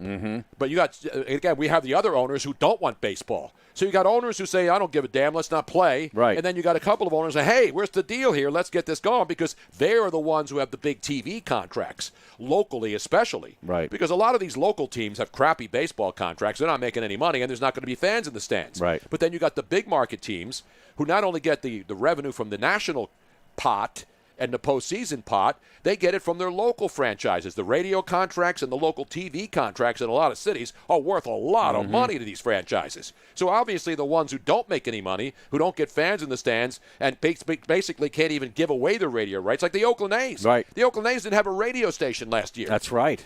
They didn't have an over-the-air radio station carrying their games. That's incredible. In one of the biggest populated areas in the country. Yeah. That's incredible. Didn't our old boss's station used to have that? Yes. Yeah. And a lot of stations like, I'm not paying that much because, here's the problem with West Coast teams. When they're playing on the East Coast, they have to run those games in afternoon drive time. Yep. So, and listen, I used to love listening to baseball when I lived in L.A. You hear the Dodgers at 4:30 in the afternoon driving home in your car, or the Phillies are playing, whoever's playing on the East Coast. Because they're playing the Mets at 1:30 or something like that. Yeah. And so on the West Coast, you're telling teams, we're going to put A's games on an afternoon drive when they're back in New York playing the Yankees, and our afternoon drive, which is one of the two most important time slots for selling local advertising, but you're not getting any ratings on the A's games. What's the decision? You make a decision to not carry the games. And so they're on an internet radio station. Wow. That's the problem. Now, we got another interesting story here that's breaking, too. College football, UCLA football players are demanding that a third-party health official be on hand for all football activities to see that the protocols for the COVID-19 are followed, saying that they don't trust Coach Chip Kelly's program to act in their best interest. Wow is right. Wow. Now that's from the Los Angeles Times verified Twitter feed. Wow. So Chip Kelly can't even keep a disease under control. Man. He couldn't keep the Eagles under control. He couldn't keep the San Francisco 49ers under control. Jeez. And now he's lost UCLA. Wow. Man. Wow. How about that? And they've been terrible the past couple of years under him, too, right? Yeah, they've been awful. They've not been good. But they have talent. I mean, I know. they always get talent. It's UCLA. That's a big-time program. Sure. See, and I would have thought that after he went back to college, he would have finally done better again, since he had done so well before. And everybody thought, that college is his bailiwick. That's where he did his most success, up at Oregon, New Hampshire before that.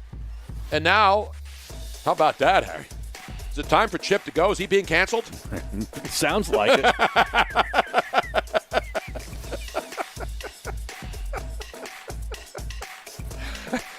Well, maybe they will go the way of implementing one of the new NBA possibilities, which we have coming up as well. Yes, we'll talk about that. We'll talk some horse racing, Harry. Most people don't care about horse racing, but the big races, like the Belmont, the Triple Crown, and TVG, you can bet on it. And we will have the great Ron Flatter join us next. We'll talk Belmont tomorrow, Harry, 5:42 in the afternoon, baby. Stick around.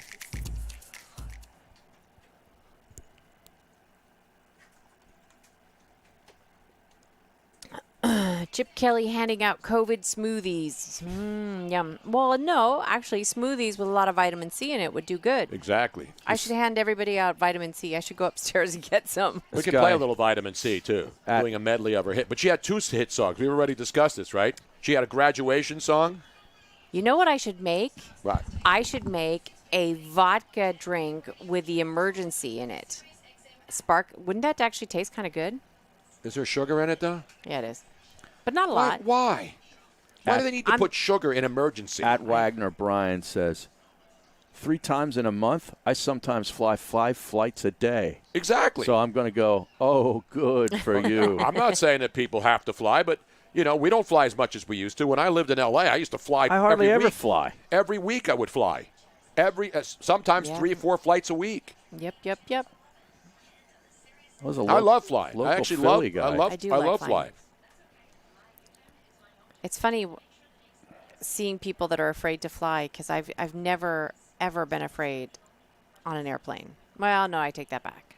There was one flight, but it was a small aircraft. Now, Mike Garafolo, or Garofalo, however you pronounce it. It's Garofalo, right? The guy who's a Philly guy. He's at NFL Network. Garofalo, the guy with the he beard. pronounces it, yeah. According to Captain Mike, NFL Network's Mike Garafolo says an unnamed 49er has tested positive for the COVID. A group of guys who were all working out in Nashville. Remember, a bunch of those players went down to Nashville. Yeah. And you know who else was out there? Wasn't Kyler Murray out there working out with those guys in Nashville, too? I think a whole bunch of players went down there. Yeah. I think he was. We're not doing Tangs and Tito's, though. No, not Sugar Ray's. I just wanna fly. What is that other? There's an orange drink that you can purchase in Tampico. Is it Tampico or something like that? It's a. No, Sunny Delight. But it's the I know same. her. She used to Sunny work the Delight, side stage at the Club Risque. Sunny Delight and Tampico, I believe, are similar. And Orangina. How about Orangina? That's a good one to mix with vodka as what well. What about Orangina? Tampico is a cheaper version of Sunny Delight. Not that you. How about Fanta? We can do an Insane Clown Posse reunion since they canceled their con. You see what else was canceled, Robin? No. The Halloween haunt at the Eastern State Penitentiary. Really? Yes. No Hollywood haunt. One of the best in the country. Wow. Eastern State Penitentiary, Harry. Wow. How about Pedialyte? We have any of that left? We used to drink that. Who were we giving it to? The squirrels. That's right. When we rescue squirrels outside, we'd have Pedialyte to feed them when we were nursing them back to health, Harry. We should be getting all kinds of awards for humanitarian relief aid. You should. Fago Orange. There have been 2 litters of squirrels that I rescued here on the street when their mother was either run over by a car or whatever. McMullen drinks Sunny D health. out of the pouch, Harry. Do we have any? What do you call it? With a little C. The Gardner little one. pouches we used to give our Sole kids. Volante, Capri yes. Sun. How about a little Capri Sun and vodka? No, you don't. Do you really? They taste good. Welcome back to the Tony Bruno Show with Harry Mays on SiriusXM 211. All right, there's been all of a sudden a hushed tones have fallen over the Tony Bruno Show on a Friday because one of our own, the great Joe C., has hit triple digits on the thermometer. And there's concern. How are you feeling a little jittery right now? I'm nervous for Joe. I'm worried for all of us, Harry. I hope the mayor doesn't know. He's going to have to send some social workers down here to make sure. Look at Ryan Rothstein has his face covered with a mask. Yeah. He's got his shirt pulled up over his face. I would, too, if I was wearing a Space Jam shirt. I'm telling you, What a scrapper, I have man. faith that it's just. I have faith that it was the fact that it literally, because we have the air conditioning, but it's a small air conditioner. As soon as you walk just past Harry, it starts to get really, really warm. Mm-hmm. And the air wasn't blowing on him. I didn't have the fan blowing on him, and he was dehydrated. I'm telling you. How do you know he's dehydrated? Because he's not drinking any water. He's drinking soda. You don't know what he drinks before he comes in Yes, here. I do, because I see it in his hand. What's he drinking? Soda? I have no Mountain Dew? idea. Is he the guy that drinks the Mountain Dew every day? Yes. Yeah, I think he does the do. I hate to do it to him, does man. the do. I hate to do it. I'm not healthy, so Mama Robin is saying that he needs more water. He needs some air. He just needs to cool off a little bit. And then he has his bangs hanging in front of his face. Can we run an IV drip on him? Yeah, we might have Maybe to. use the just get some vodka and run a vodka drip into him. Slow drip. No, that's for me.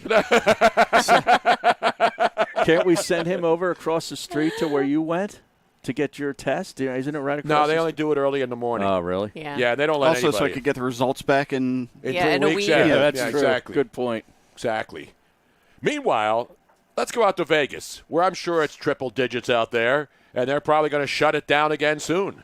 Let's go to our man on the scene at the top of the strip, inside the South Point Casino, taking his temperature and taking horse temperatures, the great Ron Flatter from VSiN. Ron, what's the temperature in Las Vegas at this particular time? Just call me Vodka Drip. It is 90. Vodka Drip. Yeah, that was the name of my college garage band, I think. Vodka Drip. Like we did covers, 1950s covers. It's only 93. We are in the middle of what could be the ice age here in Las Vegas on the last day of spring. So, right, yeah, the first day of summer, is tomorrow. I know. And you know what pisses me off about the first day of summer? That means from each day forward, it'll get dark a minute earlier. Yeah. So we will enjoy the longest day of the year, and then we'll have hell to pay the rest of the year. But again, we've had hell to pay for the first 6 months already.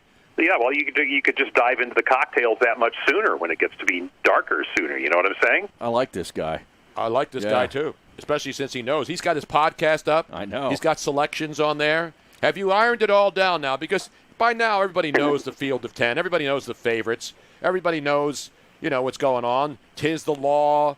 You got Sole Volante and Dr. Post, 3 of the favorites. I like Tapit to win, but give me your overall view on the 10-horse field, and is there any chance that any of these get scratched tomorrow up there at Belmont? Oh, there's always the chance. I don't see any right now that it would jump off the page and say, yeah, he's probably scratched, but, watch. Something will happen. Yeah, I'm talking about through a late workout. That usually happens later in the week, after the post is drawn. And then so horse gets up, and all of a sudden he doesn't feel good. And then he realizes he's up in New York State, and Governor Cuomo is about to put him in a nursing home, and maybe he'll die there. So the horse doesn't feel runnerish, knowing that he's going to be put into a COVID-19 nursing home facility. You know what I'm saying? Yeah, I don't know that the horses have the same sort of, ability to get this disease like we do. But that's, maybe you know something I don't. You're the Tony Bruno horse whisperer. This is something I've wondered about for years. Exactly right. Tapit to win is likely to get out on the lead early. Yep. The question right now, though, and this is what nobody can really seem to answer, there's another horse that came into this race late, and that's the number 6 horse named 4 Left, trained by Doug O'Neill. Last saw him front-running a win in Maidan before the coronavirus shut things down there. He was going to run in the UAE Derby, And ahead of that, he ran in the UAE 2000 Guineas. Not a very good field that he beat, but it was over a mile, and he ran to the lead early and won.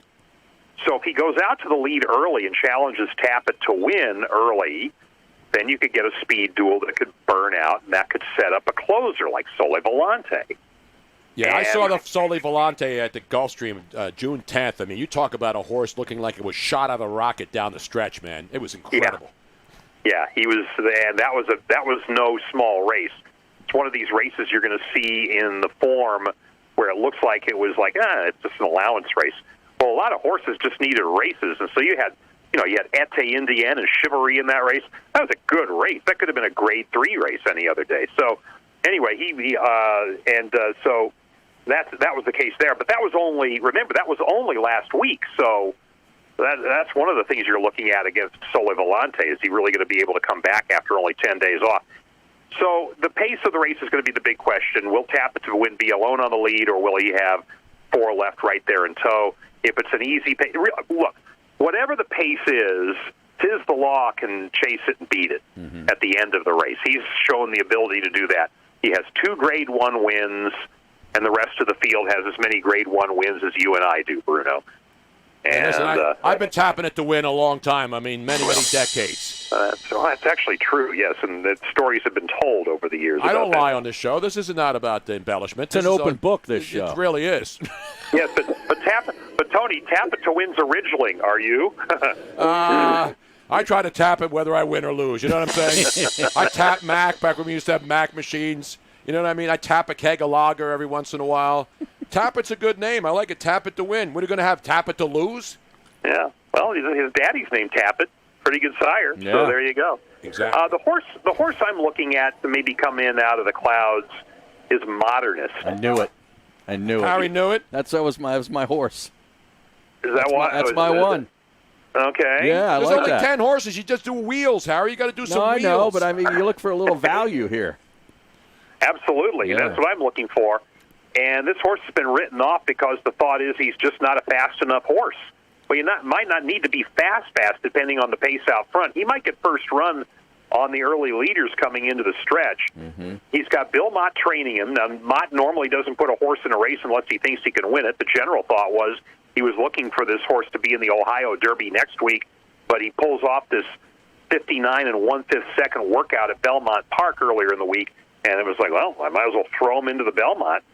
The other part of this is that he did win the Risen Star Stakes. That was a race that was split into 2 divisions. It was the lesser of the 2 divisions. Then he comes back and finishes 3rd in the Louisiana Derby, and a lot of people wrote him off at that point.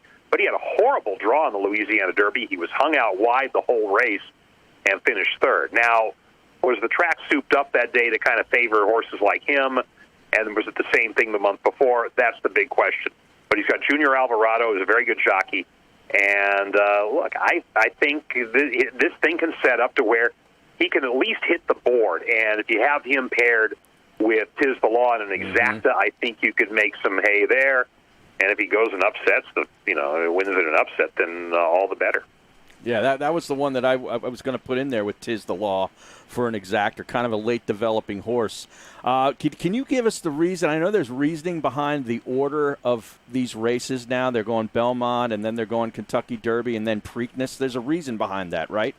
Well, it's probably 3 reasons. The Kentucky Derby, once the coronavirus became evident that we were going to have to make some changes, the Kentucky Derby and Churchill Downs still wanted and held out hope that they could have 150,000 people there. So they pushed it as far back as they reasonably could without running up against the Breeders' Cup and things like that. So they pick Labor Day weekend and think, okay, we can still get that done. So that was their motive. Now you got the Preakness and Belmont Stakes left. What are they going to do? And the Preakness, because it was in Baltimore and is still in Baltimore, frankly, they were in a better position to try to set a date for the race than New York was, because New York was the epicenter for the virus. So they set it for October, thinking, okay, we'll be the last prep before the Breeders' Cup, which is in November, at Keeneland. The reason the Belmont wound up being early was because they weren't left with much choice when the other 2 fell to where they did. And that's why they chose this date. which is still fairly close to when it was going to be. The bigger thing was, though, they couldn't really go to 1.5 miles before these horses haven't even run 1.25 miles yet. And that's why it's only a one-turn 1.125 race. Now, of course, Todd Pletcher, Ron Flatter at VEASAN out there. He's got the great I was even on his podcast, his racing podcast. Is that right? Because, horse experts recognize horse experts, Harry. And that's what we do. That's how we roll. You know what I'm saying? Harry, we still get requests for, copies of that. People send 25 cents in coin and want copies of transcripts of Tony's appearance on the podcast. It was that popular. That Merkel Press, I believe, is still Merkel the address. Press, The Merkel Press. I think I saw that in the VEASAN newsletter, too. It was in there. Speaking of VEASAN, of course, the great Brent Musburger is still hunkered down in Montana somewhere. Yes, he is. Apparently, he likes Harry's horse, too. Oh, he does? You know the big horse. You know who Brent likes, right? Farmington Road. Not Farmington, Connecticut Road, where we used to work, right near Farmington, Connecticut Road. Farmington Road, that's his choice. Yep. One of the closers in this race, Sole Volante is a deep closer. Farmington Road, a deep closer. He's still only a maiden winner. Lost his last time out in the Arkansas Derby by 7. So I'm like, Brent, what are you thinking? But here's what he is thinking. You've got two horses in here, Dr. Post and Farmington Road, both trained by Todd Pletcher. He's using the old theory of take the higher odds and take the trainer's other horse. Because how many times do you see that other horse come through and win at longer odds? Pletcher's barn is 500 yards from the finish line at Belmont Park. He's got the home court advantage in a lot of ways. He's won this race 3 times going back to 2007. So he knows how to win this thing. He knows how to win races at Belmont Park. That's the more important thing, because this is not the same race, obviously, being 1.125 miles. But he knows how to have horses ready and have them win. So that's what Brent's looking for from the number 5 horse. This is the kind of inside information. Usually you'd have to pay $30,000, $40,000, $50,000, $60,000 to get on a recorded line. And we're giving it away for free here today. How stupid are we? Hey, Todd. What about me? That's Ron Flatter, ladies and gentlemen, breaking it down, Harry. Hey, Ron, are you one of the guys that doesn't want this year to be a Triple Crown year because of the way the races are spaced out? It doesn't really matter. To me, I think Diz the Law is a horse that could, sweep them. Look, this whole year is peppered with asterisks. It's actually kind of cool when you look at the Preakness. They give away the Black-Eyed Susan, and normally they have to paint the daisies black because they're not in bloom. The Black-Eyed Susans aren't in bloom in May. Well, now they can use real Black-Eyed Susans. If you look at a Black-Eyed Susan, it looks like an asterisk. So it's only appropriate. Exactly. I think it'd be a great way to end the Triple Crown season if they're giving a blanket of asterisks to Tiz the Law, or whoever would wind up winning the Belmont and then the Derby. So see, I don't think it's illegitimate, Ron, because you still have to win the 3. It's not like baseball. If you play 50 games, people questioning the legitimacy I know, but of there's it. 15 weeks in between the races. I know that, so that's 5. a long layoff. Yeah. Will they be able to take the momentum and that layoff? Will they be ready to go in 15 weeks before they go to the next? That's the thing. You got to keep a horse in training for that long. That's going to be tough, and they're mostly going to have another race in between. Tiz the Law is going to race in the Travers. Now, how about a horse that would win? How about this in 1 year? If you had a horse win the Belmont, the Travers, the Derby, the Preakness, and the Breeders' Cup Classic, you might want to throw an asterisk on the first 13 after that. Exactly. Wow. And there'll be new shooters. Always there's new shooters after the Derby. Right. Horses bail out, and then there'll be another couple of horses in the Preakness. Some horses only ran the Belmont at the end. And then by the Belmont, there'll be just, 6 or 7 horses left. So how is that going to shape up this year as you see it, Ron? Well, most trainers and horsemen and owners are still gearing toward the Kentucky Derby. Some of the horses that came out of the Belmont, we know about Nadal and Charlatan and Maxfield, they were hurt. But other horses were taken out of consideration simply because they want to aim for the Derby, and this race really didn't fit in for them. They want to give these horses maybe a little bit of a break and then start to tighten them up again in July and August. So I think the Derby is still going to be the big cherry, and it's certainly the race that still looks good when these horses become sires, that you say, okay, well, this stallion won a Kentucky Derby. That's still the big race no matter when they're holding it. So you're still going to get 20 horses in that race. And by the way, the Belmont Stakes is a Derby points prep. the top 2 are probably automatically in. We know the top 1 will be because you get 150 points, and pretty much anything above 50 probably gets you in, maybe above 60 this year. So that's the thing you look at. I mean, the Belmont is a prep for the Derby, so that tells you right there. The Preakness is the one that could end up just, picking up the scraps, because if you have 2 different winners of the first 2, and the Preakness is going up against college football in October, I don't know that we're going to be paying much attention to it. No, I agree, especially in Baltimore. There may not be a Baltimore by the time that race is run, depending on what happens out there. And they trashed that place anyway. But they got rid of the porta potties in the infield there because people were just basically using those for recreation by jumping on top and diving on top of those. Didn't they stop that a couple of years ago? Well, no, it was like about 8 or 9 years ago. They actually closed off the infield to having you couldn't bring in outside alcohol, and people just stayed away en masse. But then they had the infield concert there, which they will not have this year. The infield concert became pretty popular, and I think they actually brought back the porta potties, but it wasn't quite as crazy as it was back in the old days. Exactly. And the last thing, of course, Ron, is the weather. People are worried. I know there's like a 30% chance of rain. Yeah. It looks like a 30% chance of rain doesn't mean it's going to rain. Now, I'm no meteorologist, and I'm no Dr. Fauci. I am Dr. Grouchy. I don't think they're worried about rain by the time they run this at 5:42 Saturday afternoon, are they? No, I don't. Nobody's looking at it at this point. I'll tell you this. The one loss that Tiz the Law has came on a sloppy track at Churchill Downs. So bear that in mind. I mean, part of it, too, is he got caught on a rail trip where he had no way to get through. So that was another issue as well. So it wasn't just the track. But, the rain could open the door a little bit, and you say, all right, well, that might be some vulnerability for Tiz the Law. Who's the mother out there? Who's the mother and who's the father? That's a good question. You know something? Now that you mention it, I should probably delve in on that. I'm just scrolling through the form. Oh, well, Max Blair's won on an off track. He broke his maiden in the slop. Not Max Kellerman. He's not running, I don't think. I think he came up lame. I think he's covering. He came up lame on the latest edition of what's that show called where they yell at each other? First Take. First Take, yes. But, a Modernist broke his maiden on a bad track. I think Max Kellerman was riding in that day. Not quite sure if that was the case. So those are I think I'm just going through the list here and just scrolling as quickly as I possibly can. 8, 9, 10. Yeah, those are the 2, Tony. There's your expertise right now, as I was very clearly researched that in advance of this interview. Now, so who are the 2 mothers out there?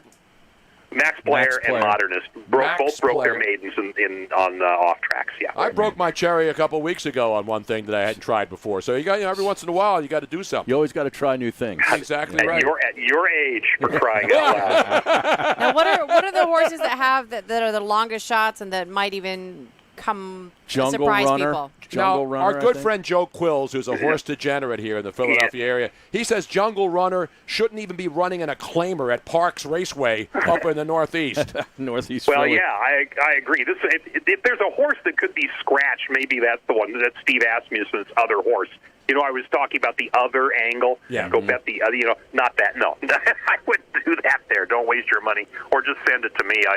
I would take it. The Asmussen's better horse, which is getting some buzz, is Pneumatic. The number 10 horse. He finished 3rd in the Matt Win. Generally thought that he had a pretty good run doing so against Maxfield New York Traffic. So you're getting a little buzz about him at 8-1 on the morning line and a little longer than that here in Las Vegas. So, by the way, the morning line, 6-5 for Tiz the Law. No shot in hell. He's going to go off odds on, and this will be the first time since 1976 that a Belmont that didn't have a Triple Crown right there on the plate for the taking will have an odds-on favorite. Yeah. Wow. Who's the big dog now? So the longest shot on the board that you got to mix into the exotics that you got to play with your superfectas and your trifectas.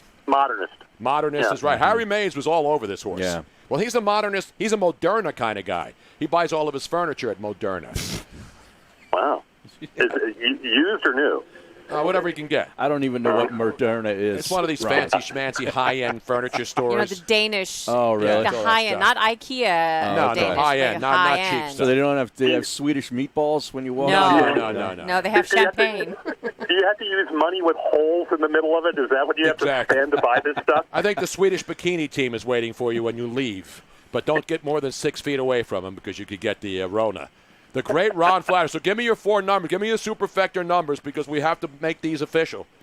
All right. So let's see now. Well, you got the 8 is the law. Yep. You've got modernist is the 4.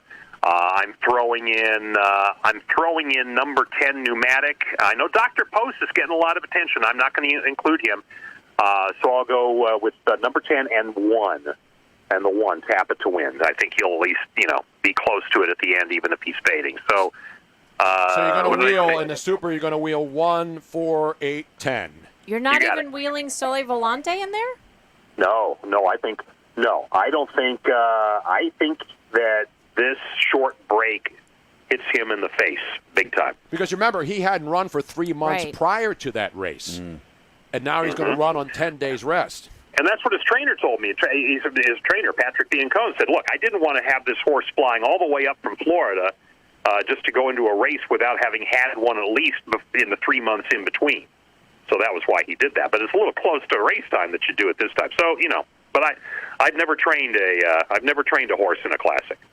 Not that I know of. Ladies and gentlemen, put your hands together. I got Jungle Fever later on, not in the race. I don't like Jungle Runner, but I do love Jungle Fever because I get it every once in a while. And who doesn't? That's great info from Ron. Who doesn't? That's why that's why we bring him on here. Yeah. I could have had any horse guy on here. I had people pimping horse people to me. I said, why do I need that guy or that guy? I got Ron Flatter. He's in Vegas. He works with Brent Musburger, for God's sake, at Veasan. Dude. I want to know who was getting pimped to you. Maybe I want to use whoever this is. No, you don't want to use that guy. He's all right. All right. He writes about college basketball. What the hell's he know about horses? Anyway, we'll talk to you soon, Ron. Thank you very much, man. Appreciate it. I think I know who you're talking about. Oh, boy. Here we go. No, he's okay, but he's no Ron Flatter. But you're talking about he's a friend. But No, he's a friend of mine, too. He's a friend of all of us. Now you started something. See what you did there, Tony? He's not an enemy. Could have just kept your big Dick mouth Girardi? shut. Yes, the great Dick Girardi. I love Dick Girardi. I love yeah. Dick Girardi, too. I don't hate the guy, but I'm saying, a lot of people come up to me and say, hey, how about get Dick Girardi on? Get this guy on. I got Ron Flatter on. Hank Goldberg, we could I have love had on, Hank too. Goldberg. I can get him on. Hank, yeah. I get Hank on all the time. Let's have a round table. We with should all have of them. should have a Belmont round table. There you go. We'll go up to the Belmont Plateau, bring Right. In DJ Philly Jazzy Park, Jeff yeah. and the Fresh Prince up there. Right. Hang out in the plateau. Get a couple of kegs. Play Summertime by Will Smith in the plateau. Tony's afraid to talk to Hank Goldberg, though, because the last time he talked to him, had him on the show, he agreed on what he was going to do the superfecta for, and then didn't bet it and lost. I know. Yeah. It wasn't Hank's fault. I love Hank Goldberg. Yeah, He's one of no, my but favorite that was humans. like you're associating him with that major loss now. All right, Ron, thank you. And All right. Sorry, Dick Girardi. I know it's not a shot. I love Dick Girardi, Harry. But we know a lot of horse people. We don't horse around on this show. Thank you. That was good. Good stuff, Ron. Good to talk to you. We'll talk to you in about 2 months when they have another race that people will pay attention to. There Oh, he man. is. 8-4-10-1. Exactly right. There you have it. You're not getting that anywhere else. Stick around. We're coming right back.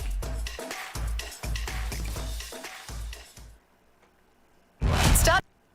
Oh. Called you out. I should have played that. Whiskey for my friends and beer for my horses, says the Penguins in Arizona. Yeah. Jim Furyk just put it in the water. Did he really? That donkey. He's going to miss the cut. He's an old son of a bitch, Harry. You gonna can't rely on old guys to crank it up just because they're good at that course. When they get older, they lose it. He's going to miss the cut. Where is he sitting? Can we put that? Can we put the horse, the golf up there? What channel is it on? Is it on NBC? It's Golf Channel, It's right? Golf Channel. Can you go to Golf Channel on there, Robin, please? Mm-hmm. Is DeChambeau still cranking it? Yeah. That's some bitch right now. He's 11 under. He's a stud. Webb Simpson, I think, Here is we in are. the lead. It's Simpson. It's 12 under. And then DeChambeau's 11. Corey Connors, I had him last week. Who's the Fratelli guy? Is he one of the Fratelli brothers? He played at University of Texas. Play action reel. We need the leaderboard, please. They just had it, and they pulled it down. I'll give you the leaderboard in a second when they put it back up. That's a bad putt there by your boy there. Who? Connors? Is that him? Yeah. These white guys all look the same to me. Dean, yeah, you're right. Nobody No, else that is Connors picking the is- 4 that's in not the Connors. 10. Ice Rink Ottawa going to fire up the Weber charcoal smoker soon. McMullen's dog tonight. By the way, Ice Rink Ottawa has completed his first month of chemo, and so far so good. So Awesome. congratulations, Awesome, man. Ice Rink Ottawa. We're constantly thinking of you. That's our buddy Jeff up there. This is Rory here. What's he at? I want Rory to He's lose. 4 under. He's going to make the cut. Yeah, he's going for birdie here.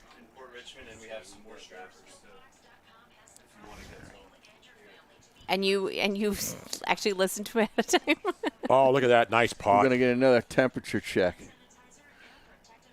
Rory now at 5 under, Harry, with Yeah. a birdie at 15. The cut's 4. The cut's -4? Yeah, you'll make the cut at 4. All right, Joe. He's shot. Send him back to Ireland or Scotland or wherever the hell he is. I'm telling you, it's going to be Deport his low. ass. 98.6. I told you. Thank God. I Did knew I something. not? Thank God. Did I not tell you, Mama? That was jungle karma right there. Nurse 98.6. Robin knows her shit. Good. Good God, y'all panicked. Dean, I just said Rory's 5 under. We're watching it live. You think you're the only guy that's got a television set? There it is right there, Harry. I walked out there. Is that Nesmith? Michael Nesmith? Yeah, right. Oh, no. Hey, where's the monkey? I love those guys with, with the Nesmith. white hair. Yeah. Matthew Nesmith. That's an interesting way to spell it.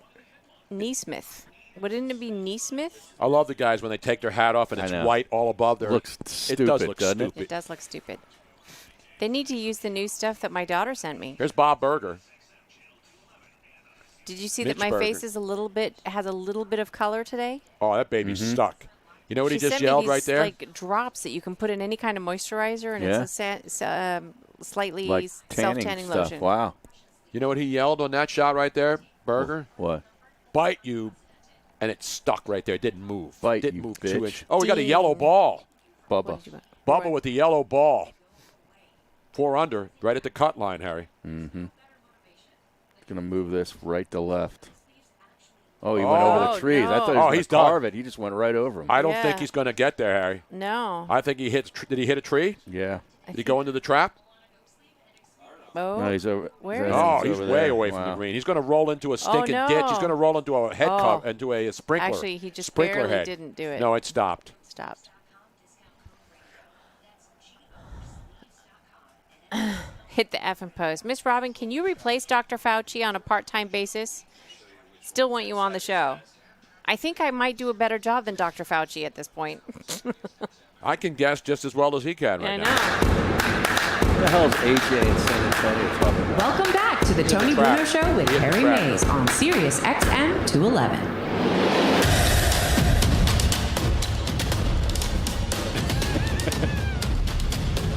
We got an eye on golf as the cut And? line.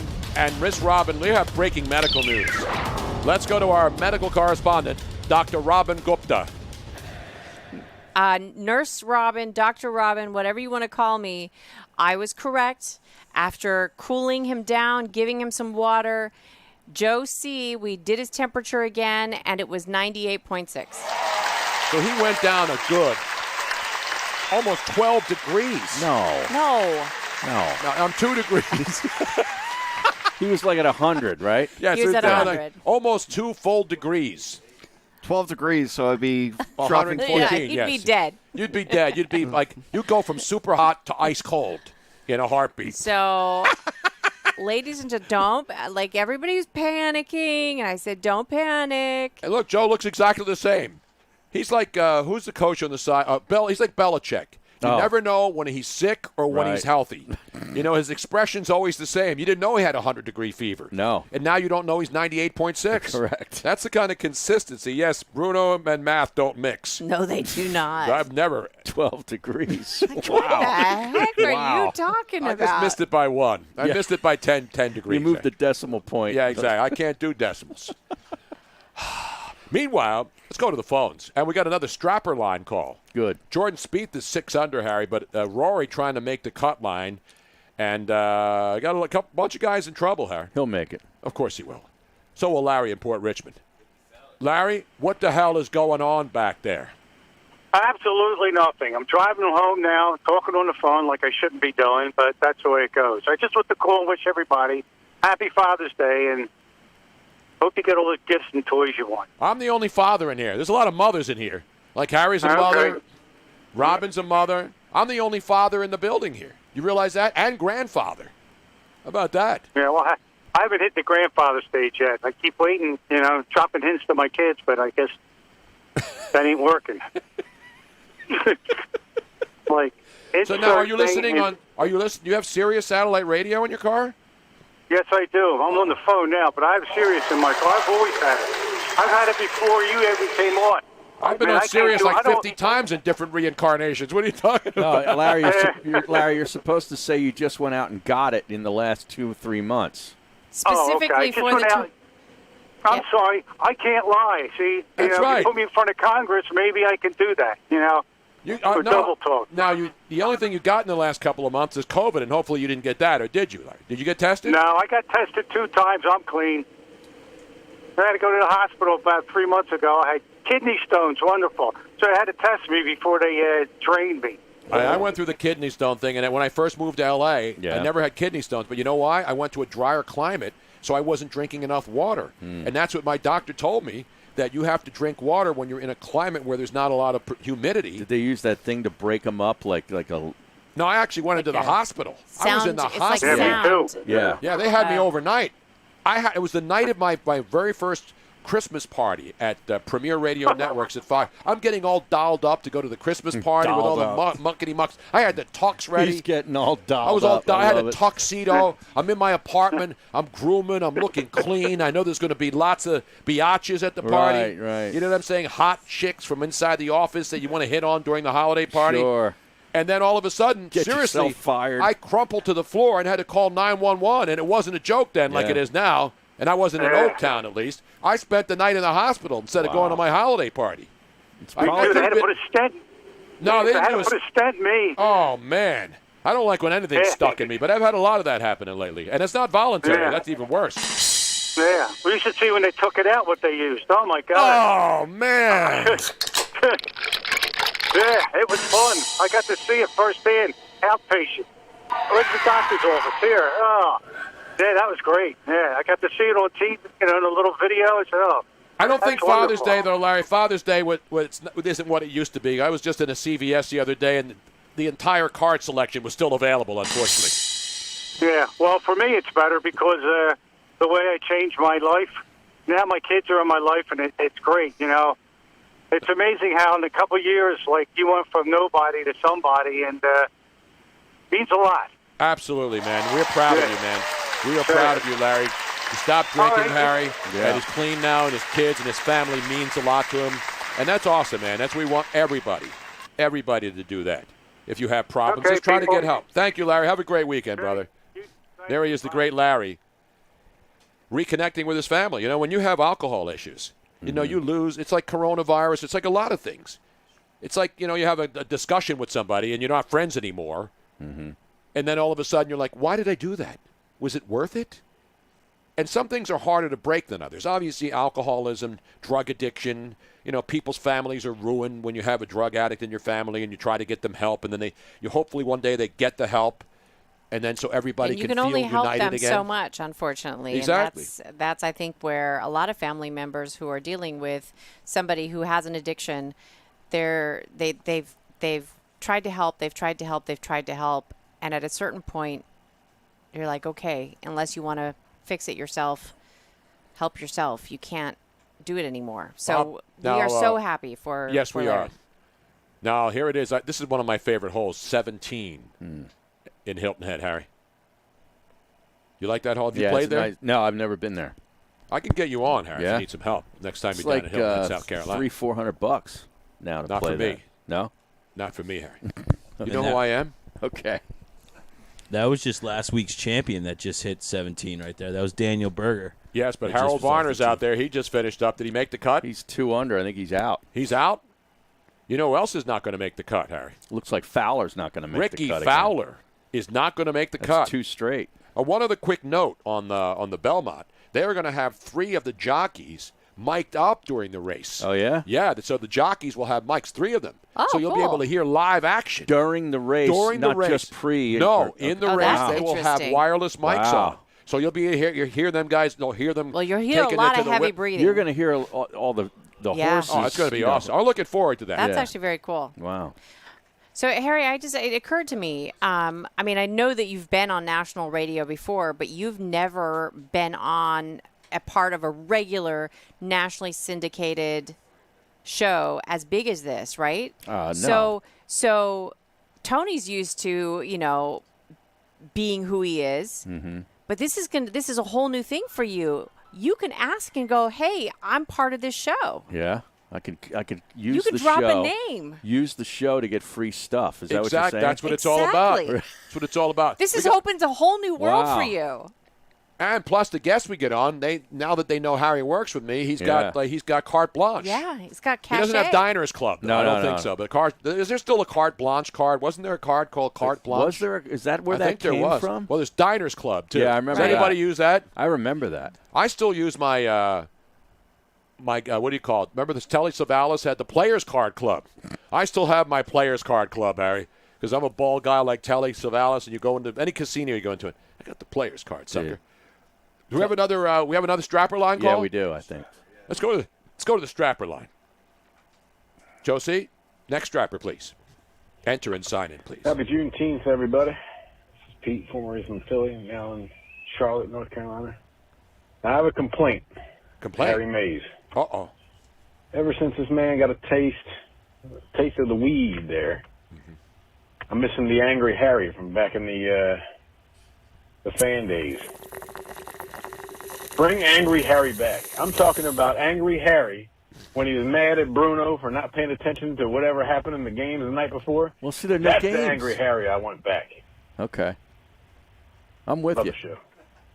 Rock that guy. I want that guy back, too, but there's no sports. Wait till the NBA starts playing again, and I'll say I didn't watch LeBron play last night. You'll hear Angry Harry. And to be fair, we do see glimpses of Angry Harry every now and then. Yes, just glimpses. Just little glimpses. Why does he have to be angry? He's maturing. We like all that. mature. I get angry every once in a while. Every day We you get know. angry. No, I not every day. I'm never angry. What? Are you? I'm rarely angry. Are you Well, senile? I want to go. I want to go to Robin Austin right now. You won't like me when I'm angry. What? Are you becoming very forgetful in your old age? Yeah, it happens to the best of us and the worst of us. I'm almost forgetful enough to run for president. Now let's go. Wait, to before we go, I do have a carte We got another blanche. strapper line. I know, but I have a carte blanche update. All right, let's go to the carte blanche. It never then. was a card.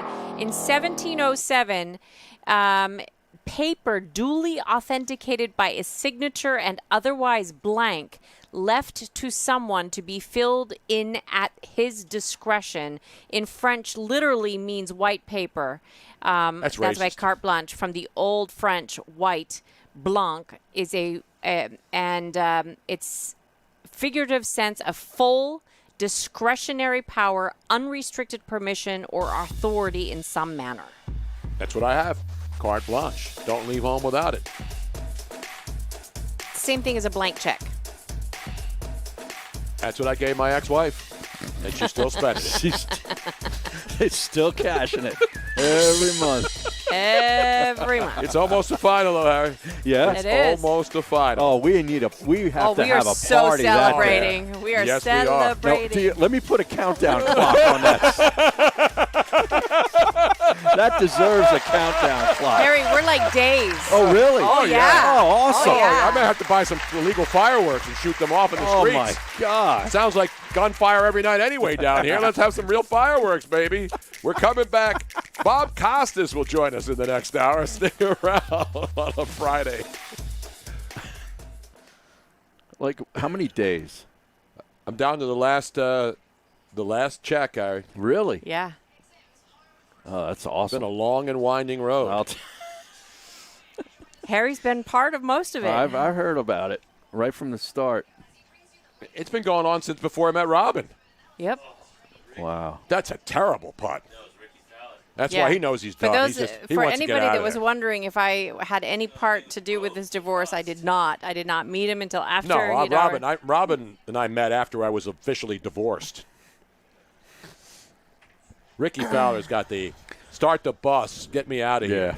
Get me back to Jupiter. That's what that putt was. Yeah. Patrick Reed. He's not going to make the cut He's either. not making it either. Get out. Get out. John from Schauffele's not gonna Abington. make it. Once Tony's alimony is done, what is he going to buy? He's not going to buy anything. He's just not going to be hemorrhaging money every month. Yeah, I'll actually maybe break even every month. Damn. It's in the hole. Does anybody need anything? Rory, Hello? we need to get the ice bucket down here. Okay, I'll go Yeah. get the ice bucket. I can. I think I'm feeling warmer Isn't now. it Where's the about temp- time for Kaneen to show up at the Yes, front door? Isn't it time for somebody's regular? See how quick I do it? 97.8. I got this thing down to a science. I know. I'm chilling. See, that's what happens when you relax and you let it breathe. I think I'm You probably. let the show marinate. You let the game come to you, Harry. Harry, my dad in Lebanon hates Walmart. Good for him. I've never been in one.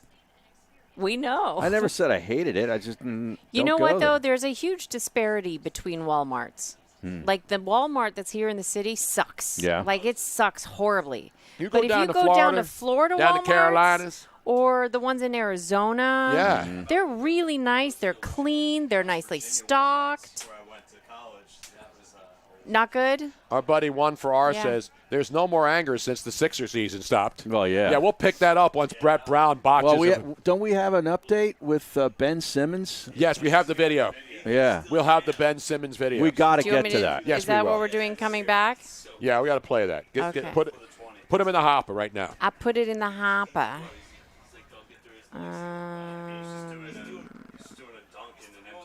I think I heard the door, right? Somebody knocking at the door? I don't think he even knocks anymore. No, he doesn't have to. Wait, why is this not? The ice bucket's upstairs, so we don't have to bring it up anymore. You just fill it up and bring that sumbitch down. And we I got have- some Tito's. We still have some of the And other. I have the 'cause limes I haven't pre-cut. touched any of this vodka, Harry. It's still the same bottles. I want the Boyd and Blair again. Where's the because that Boyd was- and Blair? Is it it's up right there? It's behind you, Tony. Other side. I don't see it. It's not open. Can you finish the one? Welcome back to the Tony Bruno Show with Harry Mays on SiriusXM 211.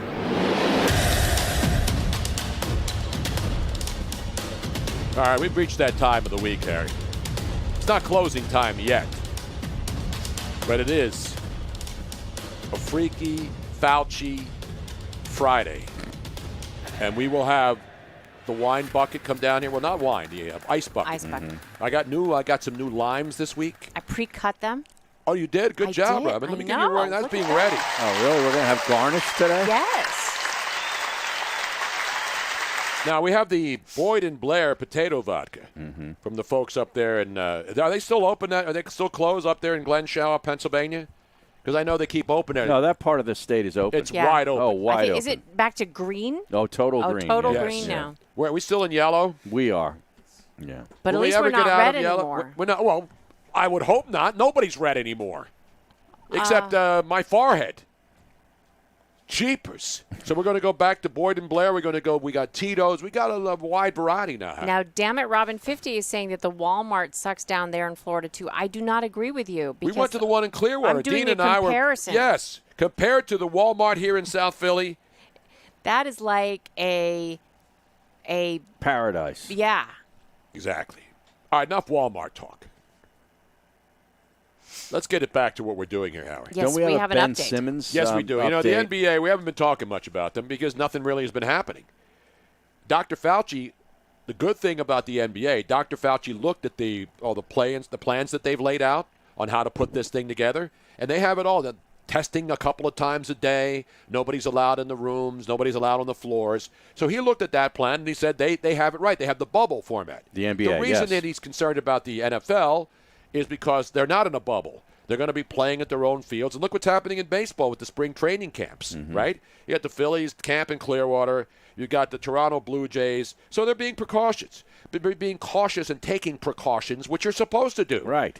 But there's an element of people out there who want everybody to think that we're all going to die again and that we're going to have to go out and get more ventilators and more ICU Shut units. everything down. Exactly. Yeah. And I saw a story this morning that in Florida, Governor DeSantis gave the latest stats because everybody's rooting against Florida, it seems. Sure. Oh, Florida, you see what they did? Now they're going to die. And Arizona. Well, Arizona has a real problem, though.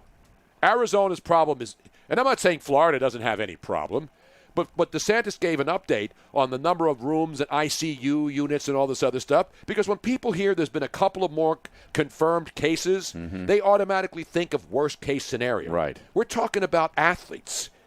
We're talking about athletes, man. We're talking about practice. No, we're talking about, practice, but athletes practicing. Yeah, the term they're using now is spike.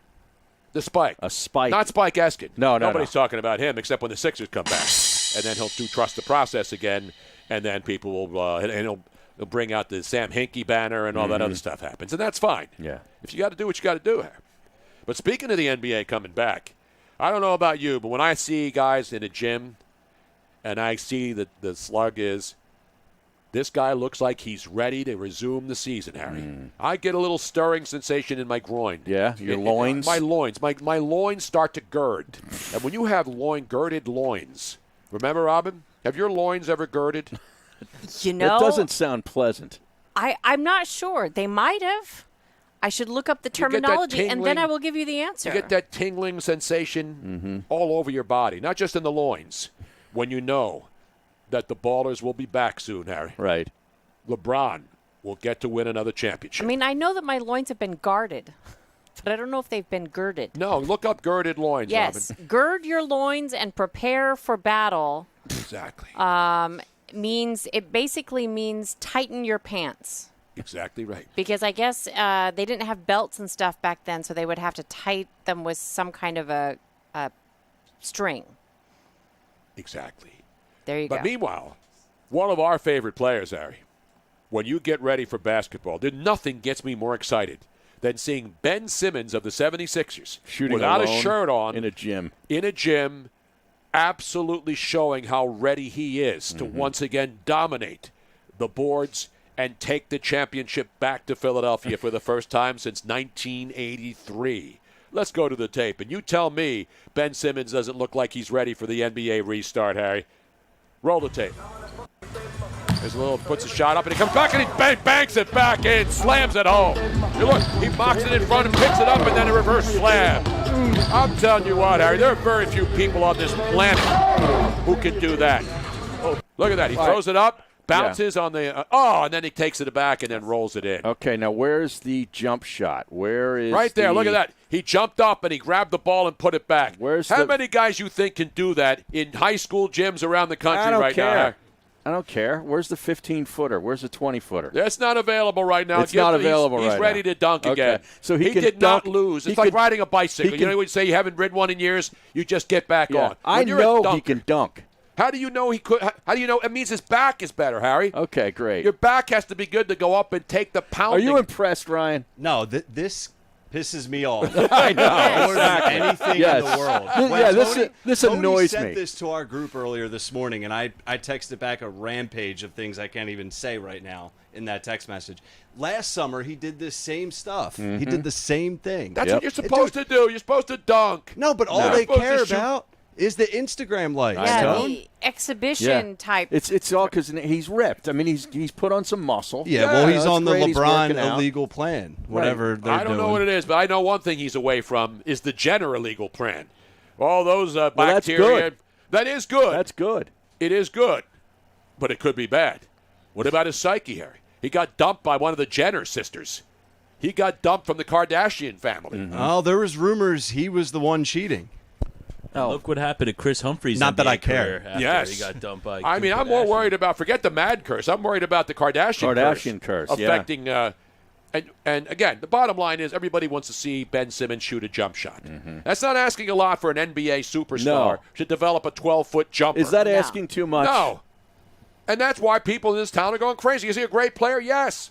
But you have to be able to shoot the basketball. Everybody knows he's going to try to take it to the rack. And he can dunk. I can find 12 kids in this neighborhood who He's can dunk 6'10". uncontested.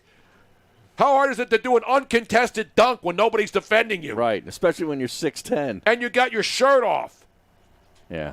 It better be in good shape. What is he, 23, 24 years old? He's 23. Yeah. He'll be 24 probably in the fall. It's a joke. Jesus. That's the part of the NBA that angers me.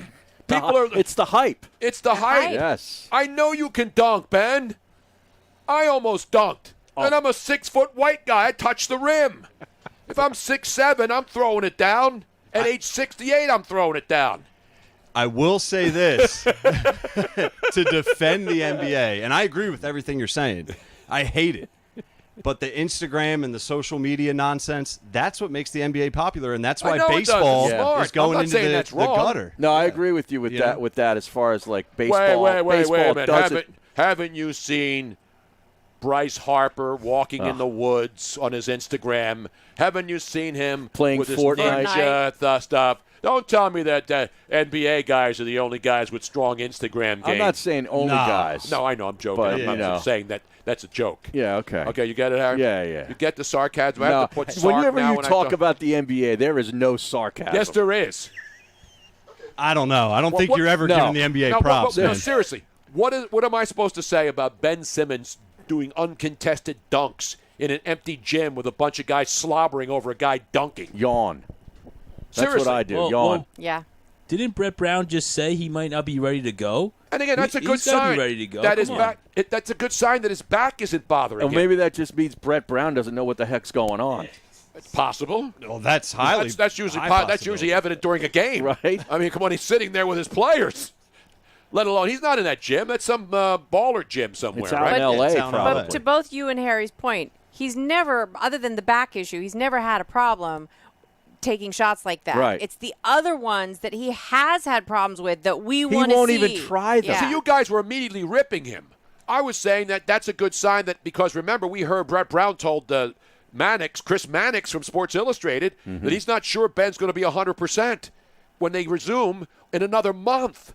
So if he's doing dunks now and going up and putting it back, that means his back must not be bad, right? Okay. Isn't that see, you guys are looking at the negative. It's easy to say he can't shoot the basketball. Tony, I'm the only one here. That's the bright side. Tony, looking for the positive in an NBA As John story. DeBella used to play all the time, always look at the bright side of life. Big string thing. You're changing. All you nattering nabobs of negativity. Group participation blow. You guys are looking at Ben Simmons and saying that you point out the obvious. Okay. That he can't shoot the jumper. Great. Good work out of you. Is that are you now an NBA insider because you noticed that he noticed that he can't shoot the basketball?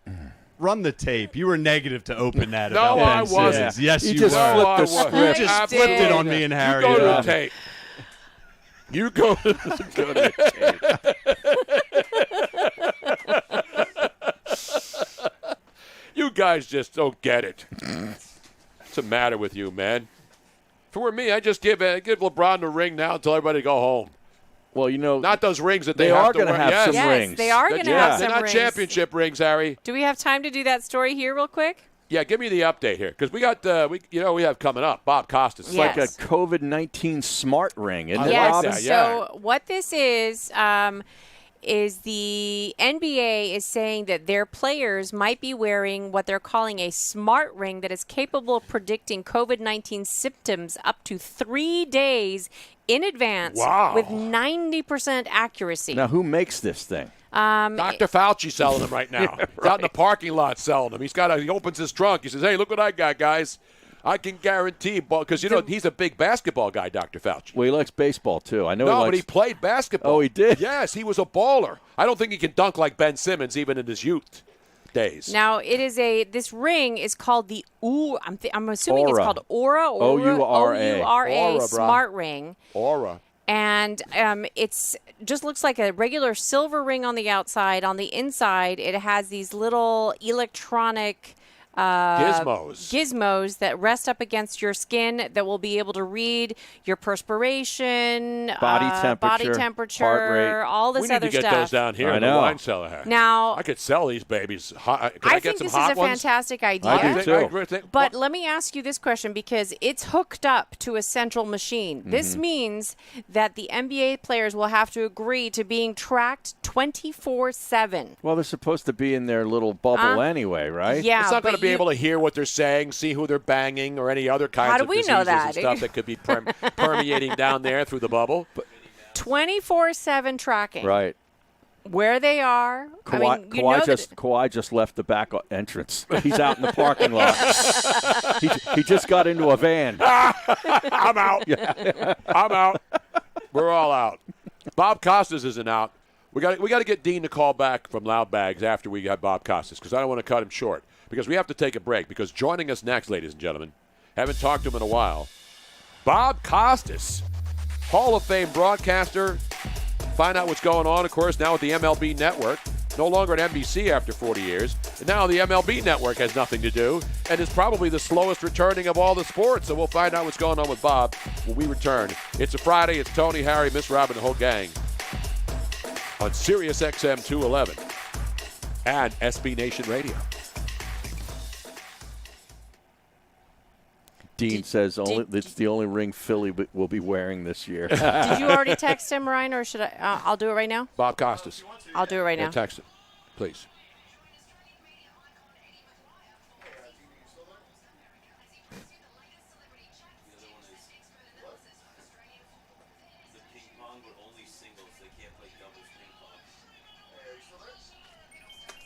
Okay, I'm going to go upstairs and grab Some the accoutrement. ice, baby. Don't I have another little cranberry down here? Or are they all upstairs? I think I have it upstairs.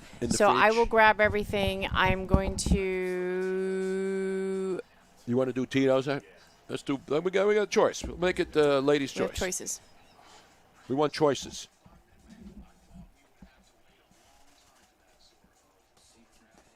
Did you see what CNN did? They put up fences around the CNN Center worrying about more problems this weekend. Because obviously Atlanta's now the epicenter with what's going on with the cops down there and the protests. That son of a bitch. Oh, look at the cappy with the caddy has a visor. Did you see that? Oh, if he makes a birdie here, I don't think so. He does not like it. It did go right. Oh, he got it on there. Got a long putt, though. He's got to make that. Yeah, he's not going to make that. That's 40 feet. Does that kill him? Well, he's done, isn't he? No. What's the cut line? 4. Where is he? Is he at 4? 3. He's at 3. Oh. Is that the 18th? Yeah. He's done. He's done. Ever since he had that mic on, his game has gone to hell. Remember that, eh?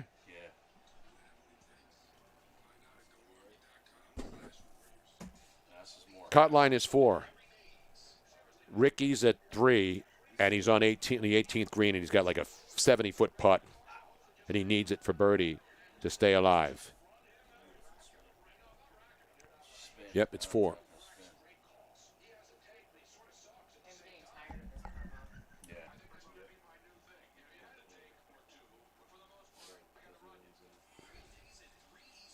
Is that Tommy Nakajima? Is he out there? Is he playing on the seniors tour?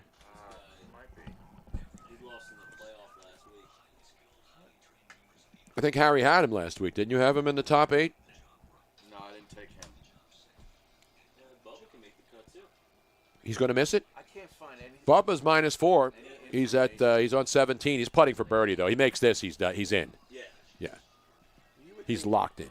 Jim Rome would tweet who goddamn smack off.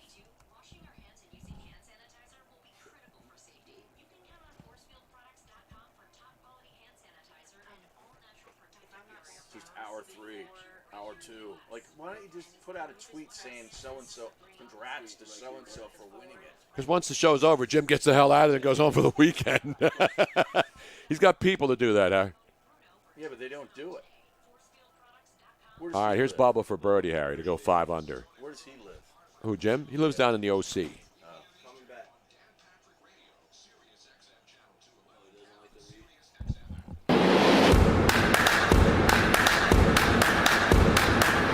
Welcome back to the Tony Bruno Show with Harry Mays on SiriusXM 211.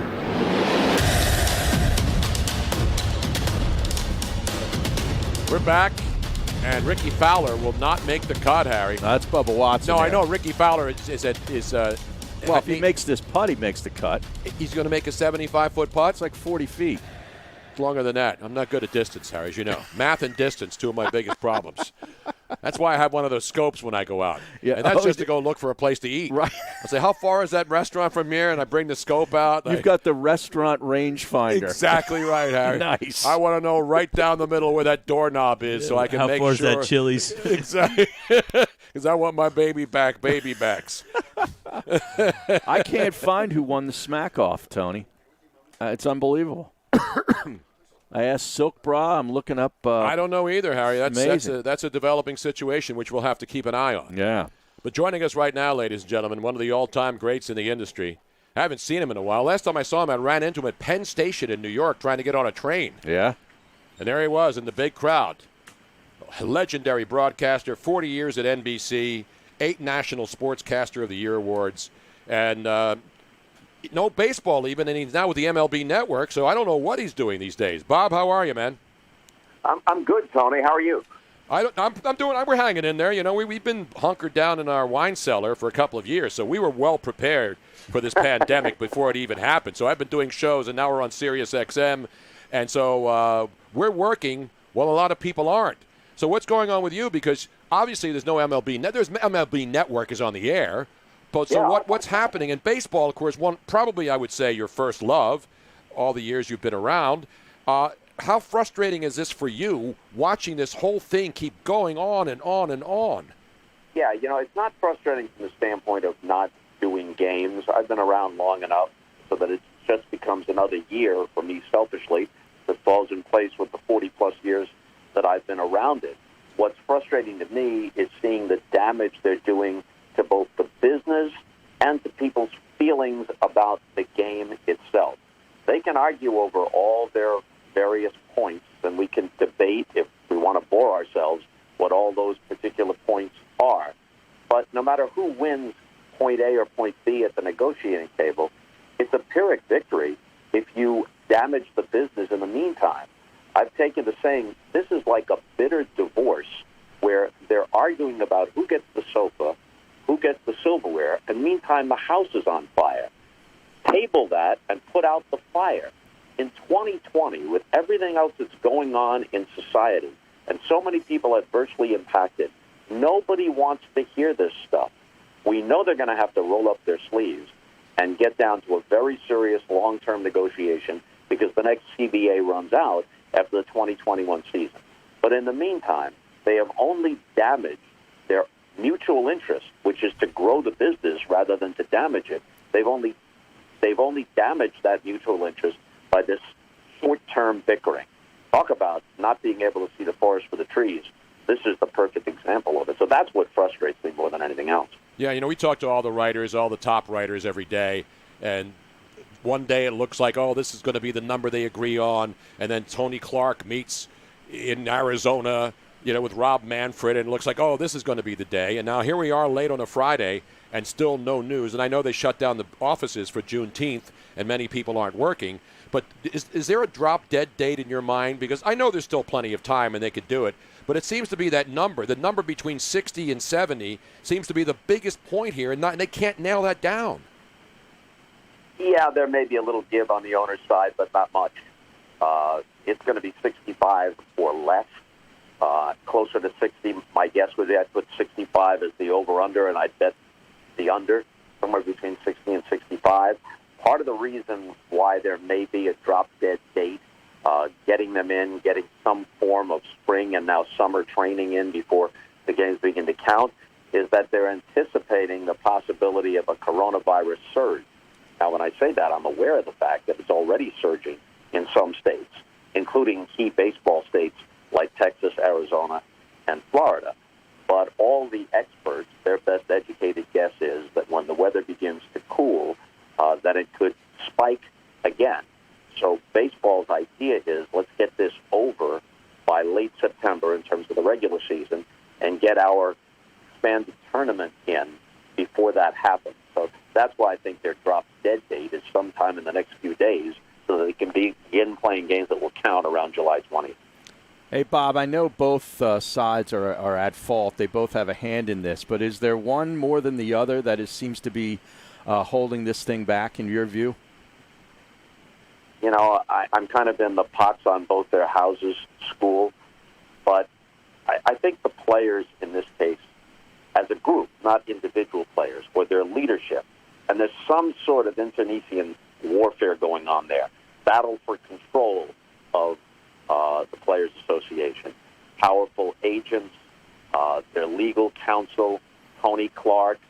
Who's going to actually run it, or whose vision will prevail, and how will that vision impact what they think is the bigger war, which is 2021 and 2022. But what I never understood, and I always thought this was true for years and years, way back when, Marvin Miller's days, the early days of Don Fear and Gene Orza, the players were right about everything and really were matters of principle. But long after it got to the point where it should have just been a tough business negotiation, but not a holy war, the players were still treating almost everything as if it was a holy war. And especially now, in 2020, the idea that anything the owners put forward was somehow a predicate for what was going to happen next year or the year beyond made no sense. Everything here should have just been viewed as a one-off. Are they going to play perpetually with no fans in the stands? Are they going to play beyond this year with teams only playing in their own time zone? It's all a one-off.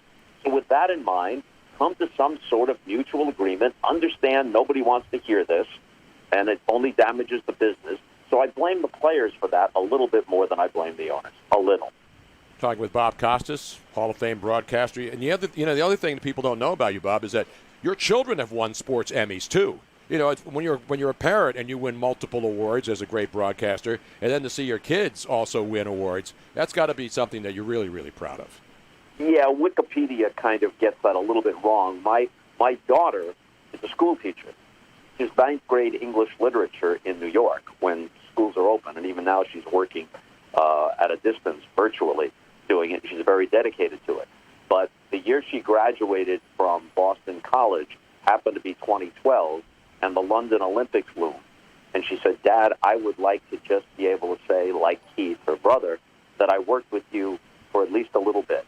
And so NBC put her to work on the news desk. She didn't really have that much contact with me on the news desk at the Olympics in 2012. And what happens, the networks are great about this, when they win for something overall, not individual awards, but the Olympics or the Super Bowl or something like that, wins an overall sports Emmy, they mint those Emmys for everyone involved. So Taylor Costas has one Emmy for that. Keith Costas, however, does work in the business. He's been with the Major League Baseball Network since shortly after its inception. And so when programs like MLB Tonight win studio Emmys, he's part of that program, and he gets one of the Emmys. Beautiful. Can you get an extra one from me so I can feel like I've won an Emmy in my lifetime? Well, other awards, but never an Emmy. Bob Costas. Bob, now, so MLB Network has done a great job, and I know baseball, we can all agree, baseball is your first love, right? I mean, this is the sport you grew up in. Even when you're in Syracuse and graduated in 73, your first job was doing what? Wasn't it doing the Syracuse minor league baseball team? No. I did a few games of the Syracuse Chiefs just into a tape recorder like all the kids there did, just trying to figure out if we knew what we were doing. My first job was minor league hockey in the old Eastern Hockey League, the Syracuse Blazers, while I was still in school. And then I went to St. Louis to do the Spirits of St. Louis of the ABA. I actually never did any baseball. People just assumed I had. I'm one of the few guys who not only never did minor league baseball, I never really did local baseball except for a game or two here or there filling in for Jack Buck in St. Louis. All my baseball has been network baseball. I was actually learning it as I was doing it in the early 80s at NBC. And I mentioned Syracuse, the Blazers there, play-by-play.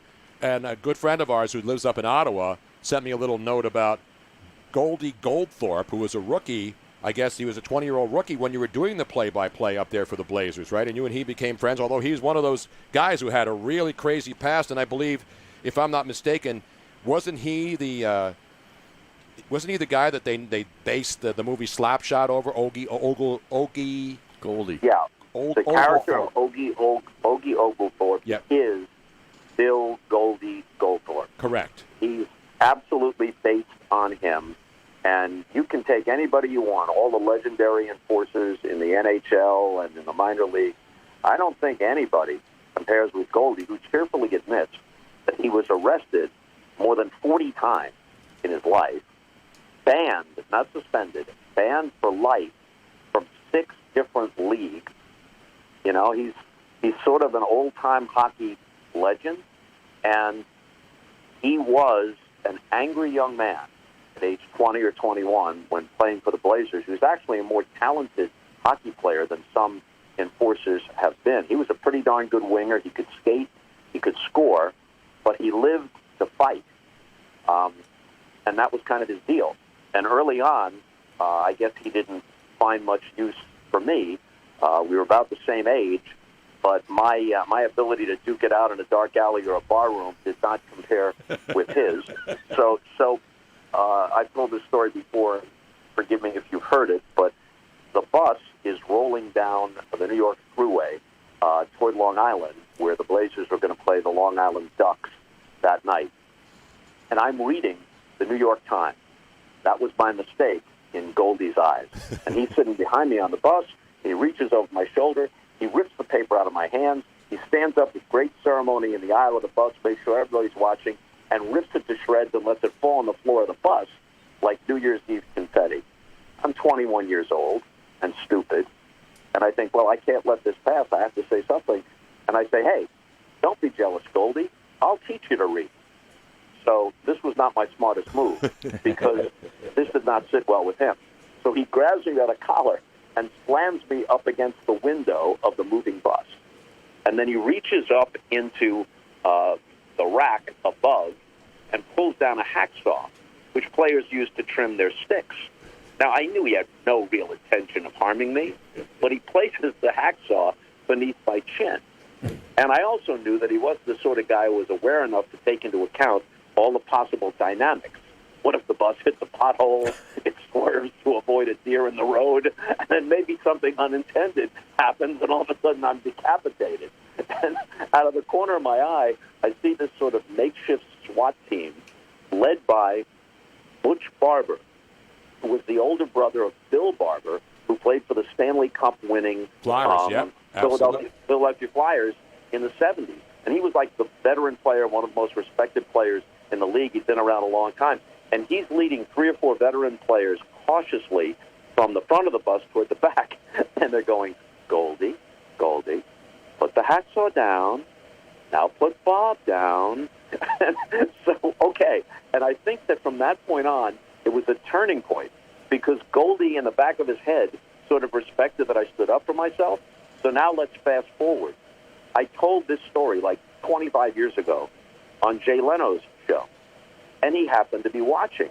And a few days later, he gets my number somehow, and he's on the phone. Hey, Bobby, that's a great story. We had a good time, didn't we? I always loved blah, blah, blah. Okay, so now, about a year ago, his memoir comes out, his autobiography. Guess who wrote the foreword? You. Yep. That's exactly correct. It was called The Real Ogie by Liam McGuire, right? Or Liam McCure. I'm sorry, Liam McCure. That's right. That's not Liam McHugh. Liam McHugh's a guy at NBC. I know that. NBC, No, yeah. I know that. Yeah. I know he wasn't. He's not even old enough to be around then. I don't think. Is Right. he? does Also the a hockey. hockey guy, though. Yeah. Liam McHugh's a hockey guy. Yeah. It's funny though because you and I are the exact. Actually, you're 2 months older than me. So We both grew up in that era of the Broad Street Bullies, and a lot of people don't know that about you, Bob. They only think baseball, but that was when hockey was, out of control. But the fans loved it, especially here in Philly, where I grew up and live. It's just like that's the Mount Rushmore team of this city. Old time hockey. Oh, sure. Exactly. Yeah. And there's still heroes in this city to this day. Yeah, absolutely they are. Yeah, I've done a little bit of everything. The Olympics, obviously, people associate me with that, and part of the NBA on NBC, and I did ABA games prior to that, and college basketball, Missouri games when I was at KMOX in St. Louis, and a little bit of hockey, a little bit of horse racing, but baseball's always been my favorite. Now, are you going to miss? Tomorrow's the Belmont. It's running in reverse order. But of all the things you've done, and I know you did the Belmont, you did the Triple Crown races, as you mentioned, part of your repertoire. Did you like doing the horse racing, or was that just part of your job? No, I really like doing it, especially the Kentucky Derby and the Belmont if a Triple Crown was at stake. No disrespect to the Preakness, which is also a good event. But the Kentucky Derby is really a slice of Americana. And I never tried to pass myself off as a horse racing expert. I learned more about it after doing, all those derbies. I don't know how many I did, close to 20 of them, I guess, over the years. So I learned more about it. But my job was paint the big picture and welcome the casual fans in. We had a slew of experts, and they were really great, and they knew what they were doing. So I never tried to pass myself off as a guy who memorized the racing form. But I thought the Derby itself was really a great piece of Americana, and the way NBC did it, a great piece of television. We turned a 2-minute race into a 4-hour show that always got a very high rating. And it couldn't have gotten that rating if it was just people who really were horse racing aficionados. People just were intrigued by and enchanted by the event. Well, Bob, having done the Spirits of St. Louis, I'd love to ask if you have a Marvin Barnes story, but I really want to get to what your thoughts on the National League instituting the designated hitter rule with whenever they get back to playing. Well, in 2020, it makes sense because one of the problems you're going to have is with pitching. They're going to have an abbreviated training period before they start. If you're looking at handicap things, and who knows for sure, but one thing almost all the experts are saying, it's the teams that have the greatest pitching depth that will fare the best in this abbreviated season because you're going to see even more of a parade to the mound because starters aren't going to be conditioned to go even as deep into the game as they're now expected to go. And there's always been a concern in interleague games about pitchers having to bat and run the bases. American League pitchers are concerned about injuries. So I think it makes sense in 2020, but apparently the agreement they're now working on also includes universal DH in 2021. And if that is leading toward universal DH forevermore, I can live with it. It's not the end of the world, but I prefer that not be the case. I like the National League style, and I like the contrast. I like the American League with the DH and the National League without it. We know the additional elements of strategy that you get in the National League, and I also think it's interesting when the World Series comes around that you play with it in the American League part and without it in the National League part. And despite the fact that last year's World Series saw the road team win all 7 games, generally speaking, you would think that should confer a little bit of an advantage on the home team. Last thing about baseball for me, Bob, and that is baseball doesn't have the bubble thing. We had stories now down in Florida where the Phillies in Clearwater had 5 ball players test positive for COVID, 3 staff members. The Toronto Blue Jays in nearby Dunedin are reporting some symptoms. And now you got even the hockey players down there with the Tampa Bay Lightning have closed their camp because of the concerns about the COVID spreading again. Is baseball going to be able to get through that as well when they don't even have an agreement and figure out how to do this without the bubble? Because NBA is going to be in a bubble. And we're seeing these other sports, but baseball doesn't have any of this stuff laid out. No, it's always going to be a very difficult needle to thread. Even under the best of circumstances, with the most capable and careful planning, the best possible protocols, the best intentions, leaving all the bickering and the labor aspects aside, it was always going to be a tough needle to thread. And the best they can do is cross their fingers and hope that they don't get derailed. But that has always been a possibility, that they'd start and then have to stop. Last thing, Bob, and that is, will they play? We're all guessing here. Is there any way the group of owners who are against this, and there were reports that up to 8 owners that didn't care whether the season or actually didn't want the season to happen. Do you buy that, and do you think there'll be one owner who steps up and says, hey, guys, let's get this thing done? I think that there are now fewer than 8 who would stand in the way, especially if the number is going to be around 60, because at 60, or something very close to it, prorated as the players had demanded, the actual amount of money that the owners would expend on salaries is right around $1.5 billion, which is basically how much the outlay would have been under their other plans that didn't include full prorating. So I think that almost all the owners would be comfortable with that. Almost all the owners can be convinced that the damage to the game of not playing at all, beyond the damage that's already been done, isn't worth it. You're right that some owners would say, look, I'd do better just shutting the whole thing down. Don't have to pay any salaries, don't have to pay anybody. Obviously, you don't have as much in terms of ushers and ancillary personnel, but you have some, even without fans in the stands. There are some owners who would say, I'd do better just to call it quits and look toward 2021. But not enough to derail it, I don't think. And the St. Louis owner is one that has been mentioned by people, and you know St. Louis better than anybody except maybe Joe Buck. That is the St. Louis ownership group, which is considered the best area for baseball in this country, one of the factions that doesn't want baseball and thinks it'd be better without it? No, I think they're on board with something close to what Manfred has proposed. Bill DeWitt, as you know, his family, it goes way, way back. It goes back generations and generations in baseball, the DeWitt family. I think he would like a mulligan on that one.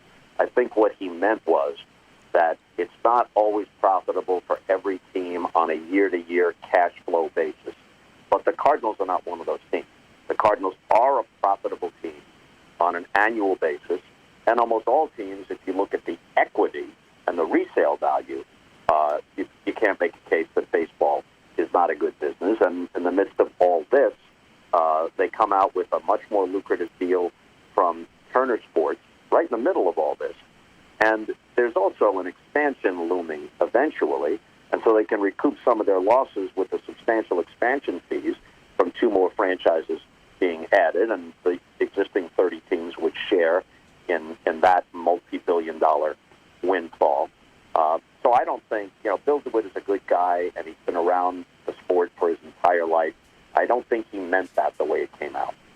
Bob Costas. Bob, it's great to catch up. Really appreciate you coming on and giving us the latest on what's going on and your expertise, especially when it comes to baseball. Well, yeah, I just want to ask, do you have a pick for the Belmont tomorrow? Oh, that's right. Is there a horse you like? Yeah, I like Gumleg. Gumleg in the 4th. Come on, Bob. We're looking for superfecta action here. We've been waiting for a long time for a legit. I mean, there's been horse racing going on, but I don't want to bet like the 8th race at Parks or, Belmont during the middle of the week. I'm not that desperate. Here's my question. First of all, I'm pleading complete ignorance here. This is now Mike Tirico's opportunity and problem. Let him know all this stuff. But here's another Syracuse lad, so I'm very proud of him. He was the recipient of the first Bob Costas scholarship at Syracuse in 1987. I went up to Syracuse to meet him just to make sure that the guy who was getting the inaugural scholarship wasn't a knucklehead, and he turned out to be one of the most talented people who ever came out of there. So it's all good. But here's my question. When you talk about, hey, give me a tip. When you go to the racetrack, not necessarily on Derby Day, but just, on a normal day, you go to the racetrack, these guys who are touts always have holes in the soles of their shoes. They're wearing, polyester clothes from 1978. If they know so much, why are they so bad off? That's a good question. Point. But they always smoke good cigars, though, at least. I mean, that's the best part. They always have decent cigars. They look like Stubby K from Guys and Dolls. It's been a run. Nice reference, Grandpa Bob. Yeah, there you go. It's been a run on Syracuse. Jeff Passan, Andrew Siciliano. We had Mike Tirico on last week. We just can't get rid of you, Syracuse guys. You basically dominate the entire broadcast industry. That's pretty much true. Bob, thanks again. And we're damn happy about it. I totally agree, Yes, Bob. sir. Thank you so much. Appreciate the time. Thanks. All right, Tony. Thank you, guys. Have a good weekend. There he is, the great Bob Costas. How about that? I love talking to legendary people in this industry. Yeah, and he brought up expansion at the end. You think about that? Major League Baseball expanding 2 more teams. I've seen enough, Harry, and I've heard enough. Wow. We're going to come back. We're going to talk some golf, get an update on that. Robin doesn't have a Florida update today, I Robin. don't. The ones that I pulled up, we kind of already talked about. Yeah. There's really nothing new and exciting happening. Let's give Florida a break for one day. Well, they're getting the COVID now. Yeah, I There's know. a lot We of can't. spikes. So. Exactly. We don't want to talk about it during the And spike. we maybe have an update on the Jim Rome Smack-Off winner. Yes. Okay. And we have Dean from Loud Bags with an update about the bag giveaway, I believe. Oh, yes. He's on the line. We'll talk to him next. You could win one of those beautiful America golf bags like Harry Mays and I have. We'll tell you how next. Stick around. Kevin Kisner was a bust. I tried to warn you about him, Harry. Oh, I just put him in my fantasy, 6 guys. I didn't bet him. Uh-oh, there's the horn, Harry. There's the lightning it's horn. 'cause They're of getting lightning. everybody off the course, baby. Yep. Did you see those bolts in the background? Yep. Not the they didn't. It wasn't Hacksaw out there in Los Angeles saying, "Show me your lightning bolt." Those dark clouds over the water were scary, Yeah, man. Now, Tony, I'm surprised they didn't blow it earlier because there were lightning bolts like 5 minutes ago. So, Tony, Dean just sent this to me as if that was posted somewhere. Is that Trapper and Dana Point? Yeah. Smack off 2020. Is that who won? I don't know. I don't know Trapper. But I don't. Is he a strapper? I don't know if he was just a contestant. Now this, the guy, one for R, one for the C1 on Twitter, tweets the show a lot. He says the winner of the Smack Off today was Lef in Laguna, at Lef in Laguna on Twitter. Okay. So is that him? He's in Laguna, isn't he? I see him.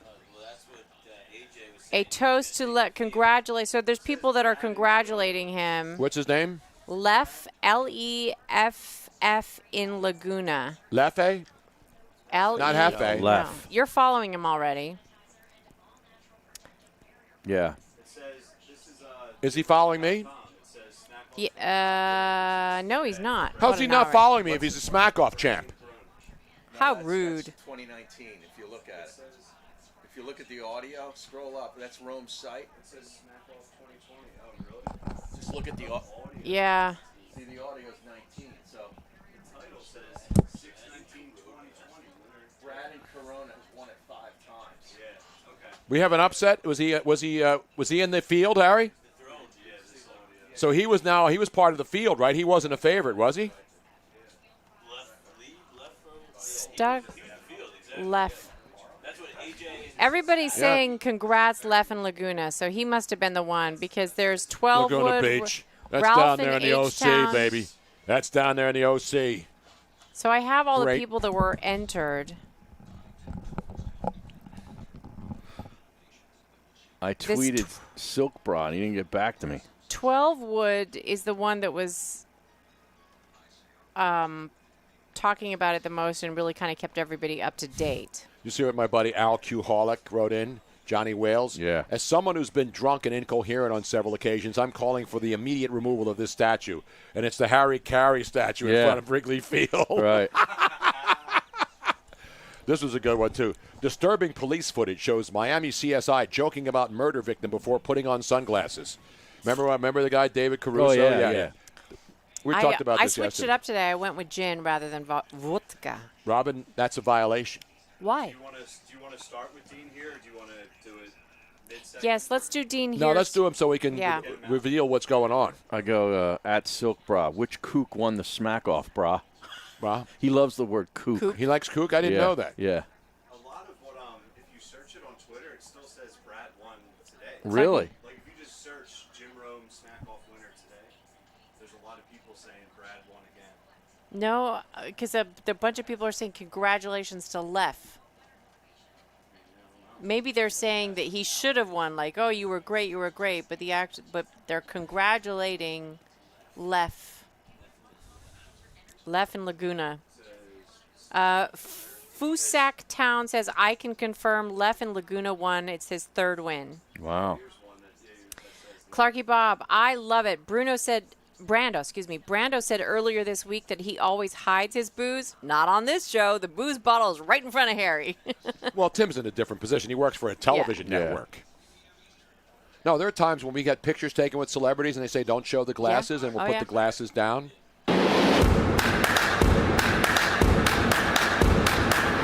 Welcome back to the Tony Bruno Show with Harry Mays on SiriusXM 211.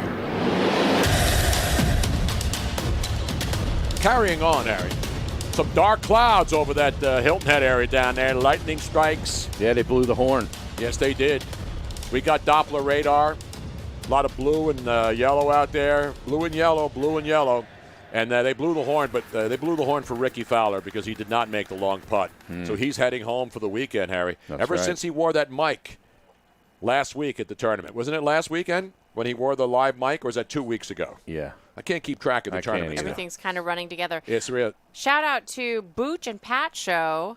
He who is on, the Booch and Pat Show here local. Yeah. They are in the chat room right now on the Twitch screen. Cheers, fellas. Happy Father's Day, Tony. Next year will be my first Father's Day. Baby due in October. Oh, let me give you a roaring round of applause for that, Harry. All right, well, there was Let's a lot bring- of yeah. misinformation online. Misinformation about the smack-off about the winner. smack-off. Yeah, we don't deal with rumor and innuendo on this But show. Rothstein figured it out. He dug deep, and it's Lef in Laguna. Lef in Laguna. Three-time who I'm champ. following but doesn't follow me. How can Is a guy that be a right? three-time champion in the smack-off and not follow me? Deep. Silk Bra follows me. Right. All these bras follow me. Deepest field ever. And did I not take the field, Harry, yesterday Yeah. with AJ in Cincinnati? Right. I said I took the field. No, he was giving you Brad and Corona and another favorite from And he was Buffalo. taking the He field, was right? taking I was the taking. field. I wanted the field. Yeah. I didn't want Brad and Corona. Brad and No, he was Corona. giving you two favorites, and he said, "I'll take the field." No, he's wrong. Five-time champ. I do not accept that bet. I did not say I wanted Brad and Corona. I Deepest wanted to go down in the field OC ever. And you know where Laguna is, Laguna Beach. Of course. That's where I got my. That's where I got my Chuck Jones autographed cell from a Looney Tunes movie. Oh, yeah. Bugs and Daffy doing the dance. No, not from Space Jam. That's fake stuff, man. Come on, man. Let's go to Dean down there in Florida with the Mr. Loudbags himself, following us every day, keeping it real. Oh, no. He disappeared. Did we lose him? We lost him. We'll get him back. No, we got him. No, we got him. Dean, you there now, man? Hey, Dean. Is he there? Dean. Not Dean in Clearwater. We cut him off. We have him blocked. All right, give me a sec. I'll call him back. Dean said he tweeted the top 10 to me and Harry. I didn't get it. Yeah, Where did he I tweet just it? got it here. We have the top 10 now? Yeah. Is this like a Letterman top 10? Lef in Laguna. Lef. Beat Brad in Corona. Third is Great. Benny in Wisconsin. And nobody Fourth, in H-Town? Mark the Nomad. And fifth was Belligerent Nuck. Sean T. Pendergast finished sixth. Oh, wow. What about Wow. Silk Bra? Was he in? I don't think he was even Silk Bra was thrown out? in. Yeah. Dude. He didn't even make it on air, apparently. Wait a minute. I should get one because I didn't ask Bob Costas what golf courses he can get Harry on. I don't think Bob's a golf guy. Nah, I'm not going to do that to Bob Costas. Bob Costas and I go back. It would have been Bell Reeve, though. That would have been the one I'd asked for. Silk Bra did not call in today, Harry. No, and he didn't even make it on the air on I got to Rome. give him one of these. I Now, know. the guy talks a good game. He Yep. comes in here, talks smack. We helped his wife get up to 200 followers. Did Rome ever do that for him? No. Hell no. We're the station of the people. And I love Jim Rome. He's one of my favorite people in radio. We're friends. I don't diss other people in the industry. What happened to Dean? Did he call back? Where's the bags? Yeah, I called his number, went straight to voicemail. What the hell is going on down there? I hate to do it to him. I don't think he liked your Space Jam take. Well, I had to take at least, and I didn't suck. I don't think I'm speaking out of turn, but the 4th of July, he wanted to. We were originally going to do it for Father's Day. No, we can't do it for Father's No, Day. yes, That's right. incoming. Oh, here it is. We have incoming. Beautiful. Oh, And I I know don't- he's going to call back. He's a friend of the show, Harry.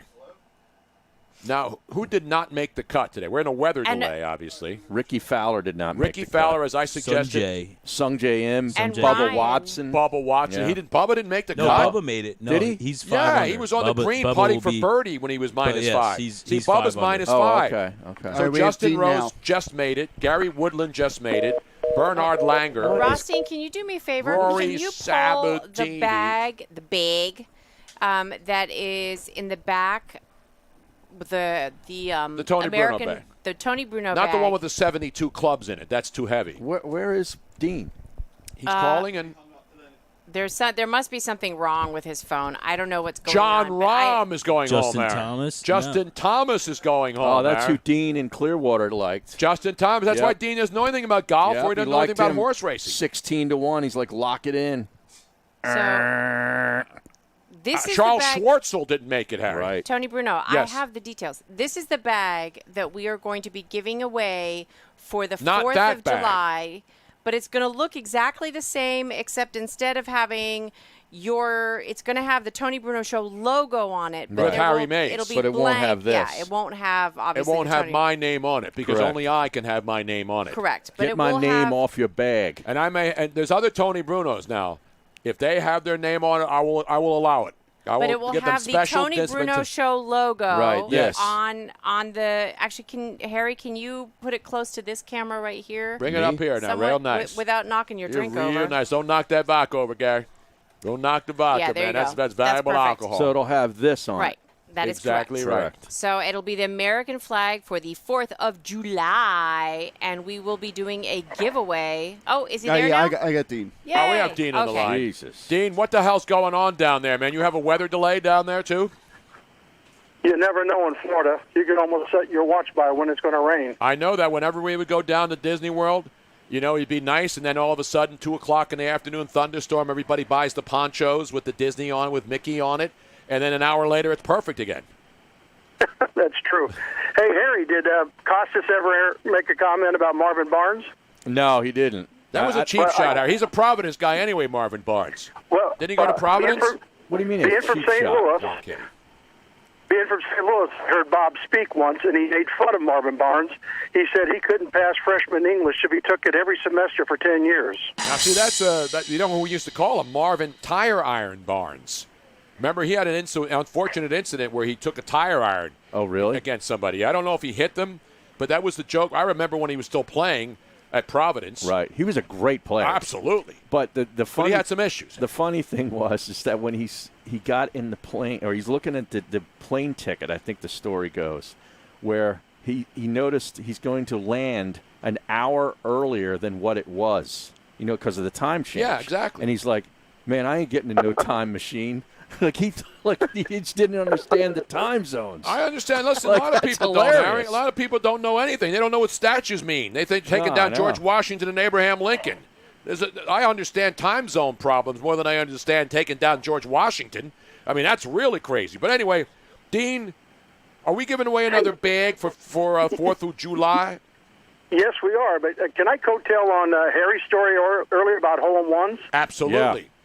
I was at the PGA show, like I am every year, in Orlando, and I'm sitting there with a buddy from Texas and California, and we're talking about a guy from Houston who had made the most hole-in-ones of anybody in the world.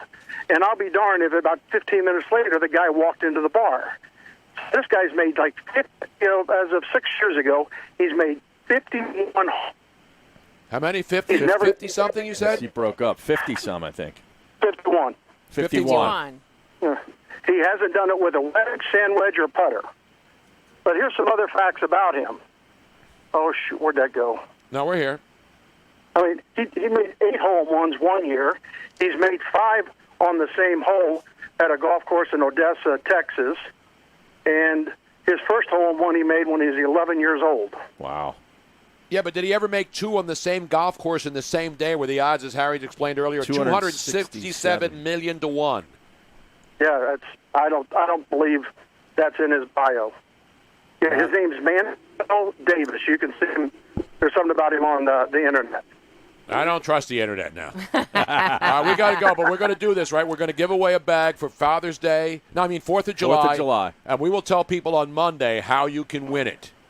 And if you like, I can embroider their name on the bag like I embroidered your names. Oh, wow. See, we knew that the logo, that? the Tony Bruno You Show can with get- Harry we Mays could get logo was going to embroidered. be on there, You're but not we didn't getting that realize that anywhere they else. could get their name on there, Well, too. Dean, thank you. On Monday, when we come back after another weekend of detox, we will give people all the rules on how you could be and Dean from Clearwater will not be eligible. He's not this time. eligible to win. We have blocked him. Moneybags Dean is not allowed to win. No, and not. if you go on to loudbagsinc.com, you can see all the fabulous bags that you can also purchase with a discount if you use the code word Bruno upon checkout.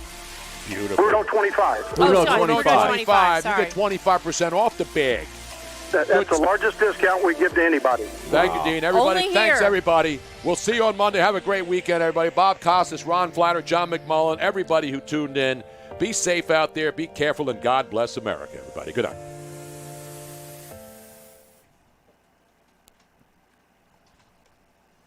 What a fantastic Friday. Furyk missed the cut.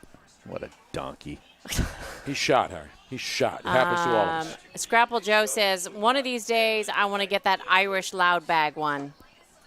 Bad. They have some really, really, really cool ones. I like the Irish one, too. It has like 4-leaf clovers on it. Joe Quill's call. Come on. Kim Jong-il had 18 holes in one round. Talking about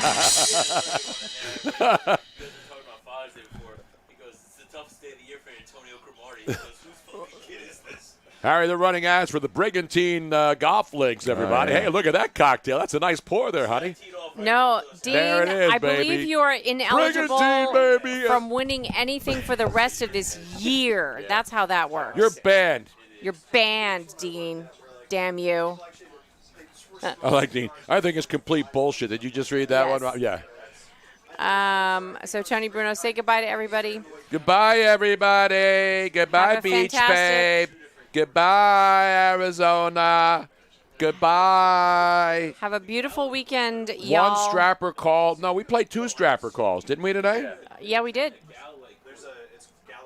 What's the website for the bags again? Loudbagsinc.com. Loudbagsinc.com. Go check out all the bags on there. They're phenomenal. Phenomenal bags. Bigs.